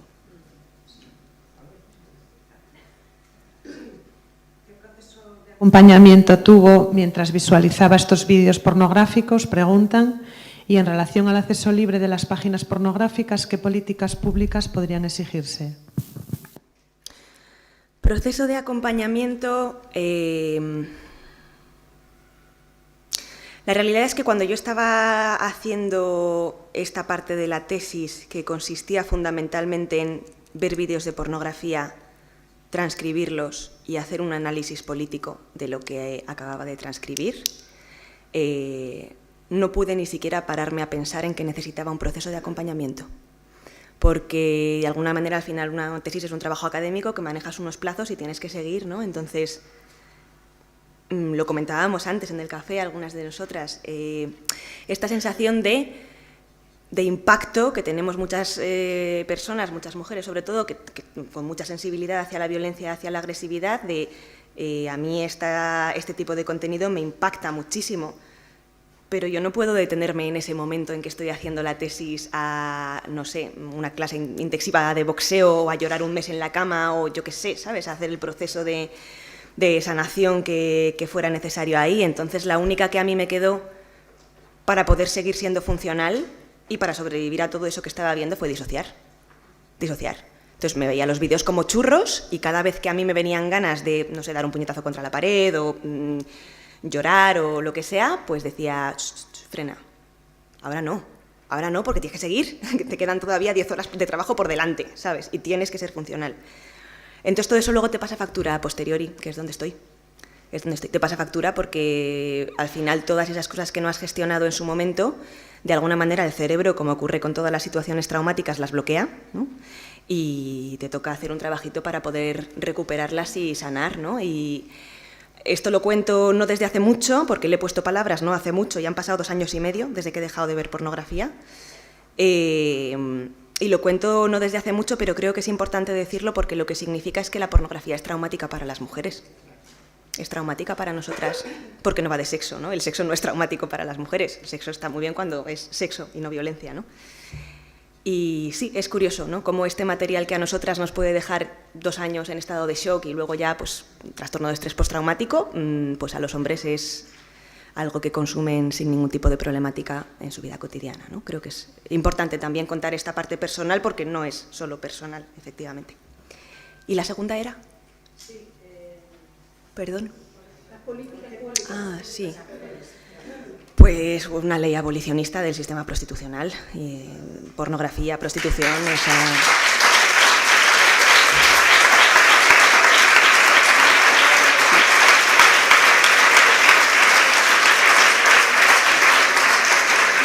tenemos que seguir ahí. Es curioso, ¿no?, porque de estos 4.000 señores que estaban muy ofendidos porque durante 3 minutos una mujer habló de abolir la pornografía en la tele. 3 minutos, ¿eh? Imaginaos el peligro que supone una mujer hablando de abolir la pornografía 3 minutos para que 4.000 hombres se te echen encima en manada, ¿no? O sea, ojo. Fue por esto, por hablar de abolir la pornografía. Entonces es una cosa que tenemos que seguir diciendo. Y decían, ay, no, mira las nuevas neomonjas, ¿no? Es como, no, pero es muy importante plantearlo desde la perspectiva de que estamos hablando de exigir los derechos humanos de la mitad de la humanidad. O sea, ¿en qué momento es esto algo que, no sé, os explota tanto el cerebro? Bueno, en la medida en que no los consideráis humanidad, si no yo no me lo explico, ¿no? Pero, por supuesto, esto es una cosa que tenemos que seguir exigiendo, porque es una cuestión de derechos básicos. Vamos a hacer un favor a nuestro fotógrafo. Por extraño que les parezca, nosotras dos nos vamos a colocar ahí 1 minuto y vamos a volver. Volvemos después de este breve paréntesis.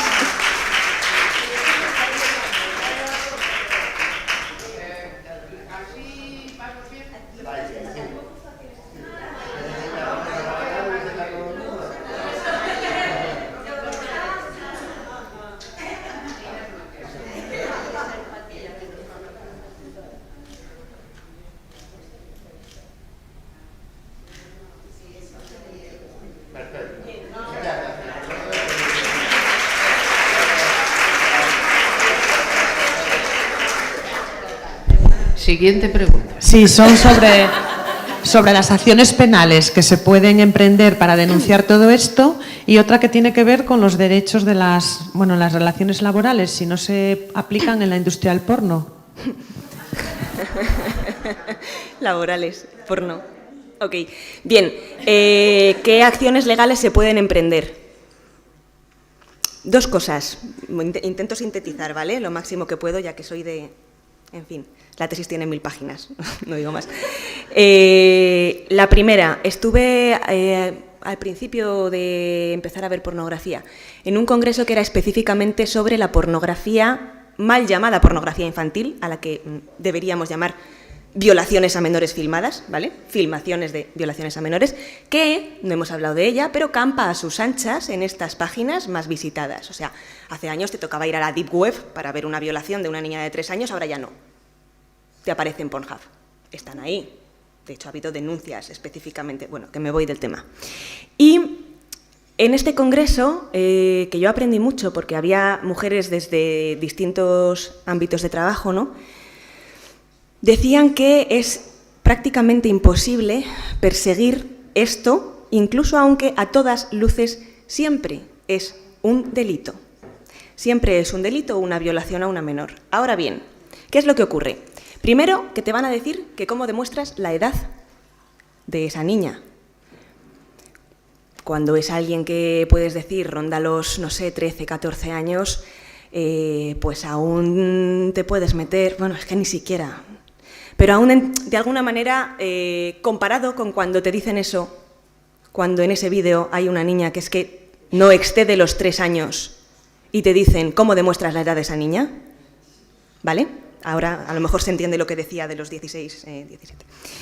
Pero lo siguen utilizando, esto lo utilizan siempre de base. Y cuando consigues, de alguna manera, que uno de estos vídeos se retire de una de estas páginas web, como saben que da visitas porque los hombres quieren verlo y por eso está ahí, esto es un negocio al final, pues la misma empresa, véase por ejemplo MindGeek, ¿no? En este caso, lo retira de una página pero lo sube a otra. De manera que bajamos la contabilización de visualizaciones, ¿no? Parece que esto no tiene tantas, pero como da visitas, pues lo he bajado de aquí pero lo he subido aquí, esto avanti, ¿no? O sea, esto lo primero. Entonces, claro, si incluso en vídeos en que aparece una niña de 3 años te dicen que cómo demuestras tú esa edad, imaginaos cuando hablamos de mujeres adultas. Ahí lo que te dicen todo el rato es cómo demuestras tú que ya no está consintiendo. Entonces, cuando ya pensamos que ciertas cosas que son de una extrema violencia, crueldad y humillación son consentibles, como si no ocurriera nada detrás de ese consentimiento, porque para que tú consientas algo que va en contra de tu integridad física, psicológica, emocional, tu dignidad como ser humana, aquí hay un problema. Pero este problema no interesa analizarlo porque siempre te van a decir en este tipo de situaciones que cómo sabes tú que esa mujer no estaba consintiendo. Entonces parece que esto solamente es un problema en la medida en que puedes demostrar que eso es una violación real, ¿no? Y es irrelevante el aprendizaje que obtienen, no sé, los miles de chavales viendo este contenido, es irrelevante que realmente, aunque tú estés consintiendo, esto es un atentado contra tu cuerpo y contra tu vida, ¿no? Etcétera, etcétera. Entonces ahí estamos muy atadas. Además, se suelen aceptar las críticas a la pornografía cuando son a cosas concretas de la pornografía, ¿no? Rollo, que la vean menores. Aceptamos que esto, tal. Que aparezcan menores. Que sea hecha por mujeres que son víctimas de trata. Bien.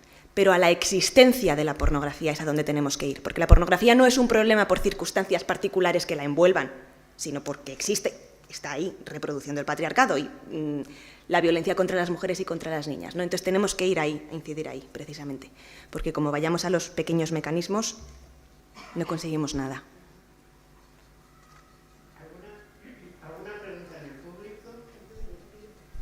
Hola, hola de nuevo, Mónica. Muchísimas gracias por tu intervención.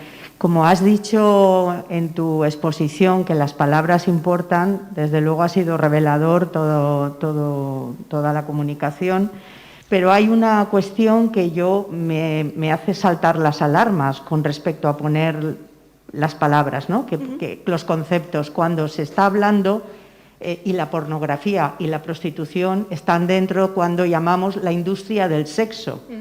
Precisamente, industria le da una connotación de una práctica legal, una práctica económica, ¿no? Cuando ahí lo que está ligado es poder, que lo has descrito maravillosamente, y dinero, ¿no? Entonces, yo siempre, cuando dicen industria del sexo, pues digo, no, industria criminal del sexo en todo caso, ¿no? Pero habría que buscar un concepto que le diera la carga que realmente tiene. Negocio. Sí, pero negocio, claro, vivimos en una sociedad capitalista. Y la otra cuestión, claro, es que luego dicen, el capitalismo todo lo impregna. No, pero vamos a ver.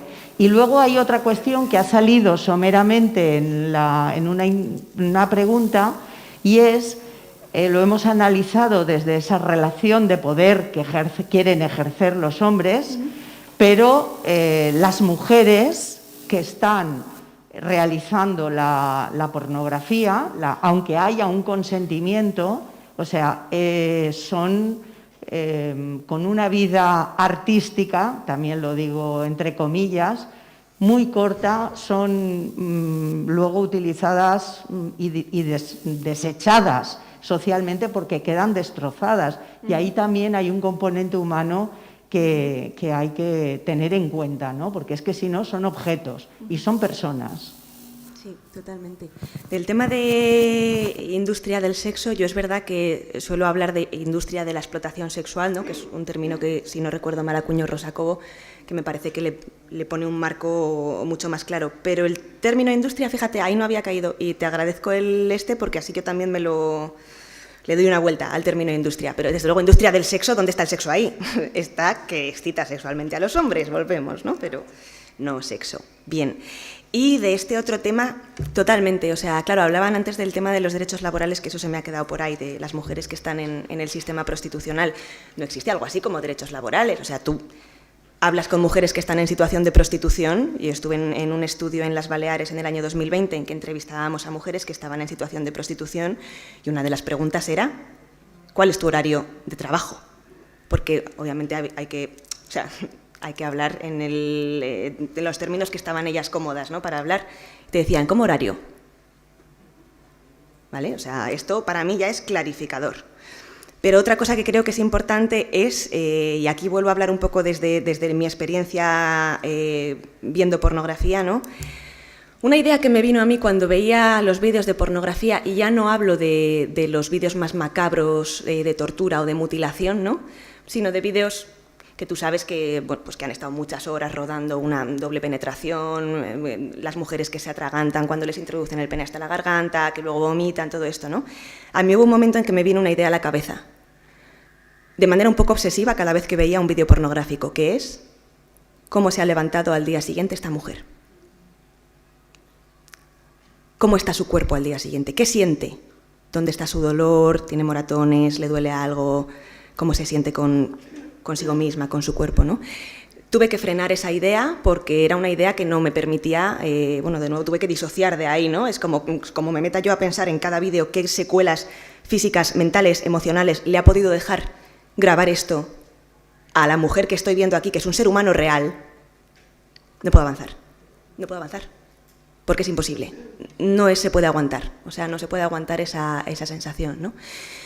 Entonces, bueno, ya cuando te pones a pensar que sí, que aquí están muchas horas rodando para luego un vídeo de 10 minutos, pues vale, pero cuando ya te pones a pensar que las chavalas de, no sé, 12, 13 años te están contando que en sus prácticas de su vida sexual hacen exactamente lo mismo, dices, vale, espérate, es que estamos dejando una juventud que está teniendo una vida sexual que de sexual para ellas tiene poco. Cuando se te acerca una chica de segundo de la ESO y te dice que si ella tiene algún problema porque no le gusta que su novio la asfixie cuando tiene relaciones sexuales, y piensa que ella tiene un problema, y te pregunta si hay algo mal en ella, tenemos que pensar un poquito aquí qué es lo que está pasando, porque todo esto viene del porno. Y es lo que sufren las mujeres que están en la pornografía. ¿Una palabra?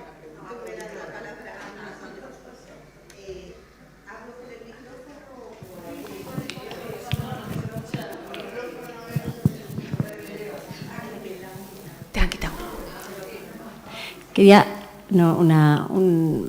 Es una pregunta, entre comillas, porque nosotros venimos de educación, donde está, creo, la raíz de la prevención de todo esto, y creo que es un apunte a lo que te han preguntado de las políticas públicas. Tendría que ser obligatorio, lo es por ley, pero digamos que se aplicase de verdad una educación afectivo-sexual feminista en la que haya un análisis crítica de la pornografía de base en todos los colegios. Y el problema, y aquí uno con lo que va, creo, a presentar Millares, es que esta educación afectivo-sexual la están usurpando determinadas asociaciones que van en una línea totalmente contraria a este análisis crítica de la pornografía, que la banalizan, la legitiman e incluso la promueven casi. Hasta aquí. Sí, totalmente, totalmente. Encontramos, pues esto, no sé, organizaciones que se dedican a hacer educación afectivo-sexual y lo que te están diciendo es, no, lo que hay que hacer es enseñar a ver pornografía. No, lo que hay que hacer es que no exista la pornografía, ¿no? O sea, un blanqueamiento muy bonito les queda ahí, sí.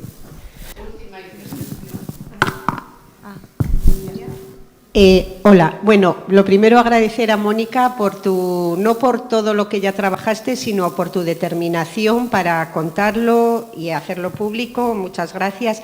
La pregunta es para las dos, porque es sobre el tabú del incesto. Porque mientras Mónica ponía los vídeos más vistos, ella decía mujeres y niñas, aunque ella lo ha trabajado, pero yo leía hermanas y madres, porque los más vistos son como follar a tu hermana y a tu madre. Entonces, dado que el tabú del incesto para pensadores como Levi-Strauss o como Sigmund Freud se relaciona con la humanidad poniéndose límites a sí misma, es decir, la civilización feminista de la que tanto habla Amelia Valcárcel, si ellos tuvieran razón y ponerse límites una a sí misma, ellos a sí mismos, es el origen de poder estar juntas y juntos, la pornografía actual está destruyendo para los niños más pequeños el límite de follar a la madre y a la hermana. Y termino con una de las pestañas más conocidas de la pornografía, que es en inglés Mother I'd like to fuck, la mamá que me gustaría follar. Y esto los críos de, no voy a decir 8, pero 11, 12 lo saben perfectamente y hablan en el recreo de tu mamá, tu madre, mira, es material follable. Esto es así, no es una exageración por esa pestaña. Entonces, vuestra opinión. ¿Sí? Perfecto. Es una categoría así muy visualizada que se llama MILF, M-I-L-F, que es el acrónimo de Mother I'd Like to Fuck. Sí, completamente, y esto es... A lo mejor no saben de dónde viene exactamente el nombre en inglés y tal, pero hablan de las MILF, que son, pues, yo qué sé, pues la figura que ella se conocía antaño como la madurita sexy, ahora es la madre, ¿no?, a la que me follaría. Sí, ¿qué ocurre aquí? Efectivamente, hay una ruptura de límites. Claro, pensad que la pornografía, para mantener la atención de los hombres, de alguna manera tiene que ofrecerles cada vez contenido más extremo. Pero más extremo ¿con respecto a qué? No con respecto al sexo. Porque no puedes desnudar más a la gente, ¿no? O sea, quiero decir, ni mostrar un primer plano más cercano de la penetración anal, porque entonces ya te salen las células. O sea, no puedes aumentar el nivel de sexo. ¿Qué es lo que puedes aumentar? El nivel de violencia. El nivel de violencia. Entonces, la pornografía juega una cosa que es ir rompiendo sus propios límites de alguna manera, ¿no? Igual que antaño, por ejemplo, pues era difícil encontrar sexo anal, pues ahora hay pocos vídeos en que no te lo encuentres. Hay prácticas que se ponen, no me gusta utilizar esta expresión, pero es que no tengo otra mejor, hay prácticas que se ponen como de moda, en el sentido de que de repente aparece en un vídeo o en una página y eso sube las visitas como la espuma y de pronto inunda la pornografía, ¿no? Esto es lo que está pasando ahora, en cierto sentido, con el tema de las relaciones intrafamiliares. Entonces, ahora los vídeos más vistos siempre tienen este tipo de títulos, de la madre, la hermana, la hermanastra, el padre se folla a la hija, las amigas de la hija, ¿no? Todo esto está pasando ahí. Sí, es el límite en el que está ahora, aunque ya encontramos hasta asesinatos. Yo voy a dar la otra versión, y con ello además cerramos esta mesa y solicito, una vez que yo termine, a Alicia Millares que venga a impartir su conferencia. Vamos a ver. Todo el mundo sabe que la masculinidad desenfrenada no puede formar parte del proceso de hominización. El proceso de hominización, en gran parte, ha consistido en una larguísima, profundísima y sumamente retorcida doma de lo que un ser humano puede hacer con otro. Cuando ese proceso de hominización, que lleva cierta friolera de años en marcha, más o menos unos 600 millones de años, que no está mal, pero en su última época mucho menos, 7 millones de años, que es más o menos como calcular la fortuna del señor Ortega. Es decir, a mí estas cantidades de años no. La vida humana es la que nos está sirviendo, tenemos como mensura y nos sirve de paradigma de medida. Todo lo que excede a la vida humana ya nos resulta muy difícil de entender, ¿no? Pero imaginemos, vamos más para acá, somos cromañones, tenemos unos 80, 90 mil años, pero muy bien aprovechados. Todo lo que ha sido generar justamente tabúes, prohibiciones que implican que te deshominizan, o sea, te sacan del grupo y te abandonan, todo esto es lo más fuerte que hay. Y es de eso de lo que habla Lévi-Strauss, o lo que cuando Freud quiere hablar del tabú no como una tontería, sino como un elemento fundante, llama tabú. Si tú tienes una práctica social de una cosa que es simplemente un negocio criminal, que constantemente está atacando los mismos fundamentos del principio de hominización, cuidado, porque esto es un delirio, es decir, no va a producir consecuencias solo donde se manifieste, sino en muchos más sitios.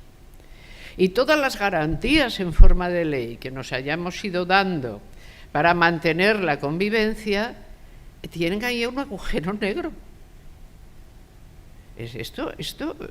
La gentuza que hace esto no está especialmente interesada en que la humanidad dure más allá de cuando ellos reciben en sus cuentas corrientes el dinero. Su objetivo principal no es presentar que la humanidad tenga un futuro viable, es hacer dinero de la manera más torpe, entendido torpe en el sentido en que lo decían los latinos, turpis. Algo que es lo que deshace algo. Lo peor que puedes hacer es torpe. Y esto es turpis a saco.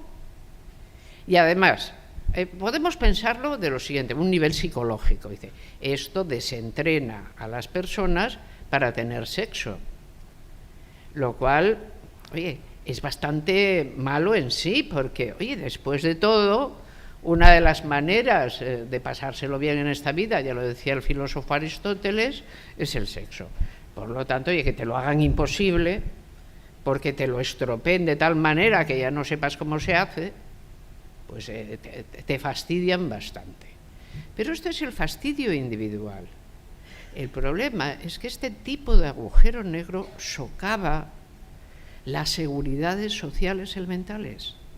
O sea, si tú le estás diciendo a alguien que el incesto, ¿qué? Pero si somos humanos porque precisamente ese es el tabú y sobre ese una constante edificación normativa. ¿Y esto lo hacemos para qué? ¿Para sacar $0,5 por visionado? Mira, esta gentuza es peor que la que contagia la viruela. Muchísimo peor. No solo está haciendo un ataque individual, es que por su mala cabeza está propiciando realmente un socavamiento social de consecuencias simplemente inimaginables, que solo unas leyes constantemente repetidas pueden momentáneamente evitar. Pero imagínense que en este estado mental se produzca la quiebra legislativa, por ejemplo, de un proceso bélico, que ya lleva aparejado por sí mismo la violación de cualquier tabú. porque todo vale. De repente se vuelve al estado no social. Nos digan noticias, no quiero mezclar temas, de las noticias que nos están llegando de las guerras que se están padeciendo, cuidado, lo que sale allí. Podemos decir, no tiene nada que ver, dice, si usted lo dice. Estamos ante una cosa que es mucho más, es un verdadero agujero negro. Y todo lo que se ofrece es, por el contrario, decir que es un modo un poco extraño de entretenimiento. Es una falta de seriedad inimaginable, una frivolidad inimaginable. Yo creo que simplemente cuando aparece eso de qué mamá, no sé qué, ya no hay más que hablar. Pero bueno, muchísimas gracias de nuevo, Mónica Dario.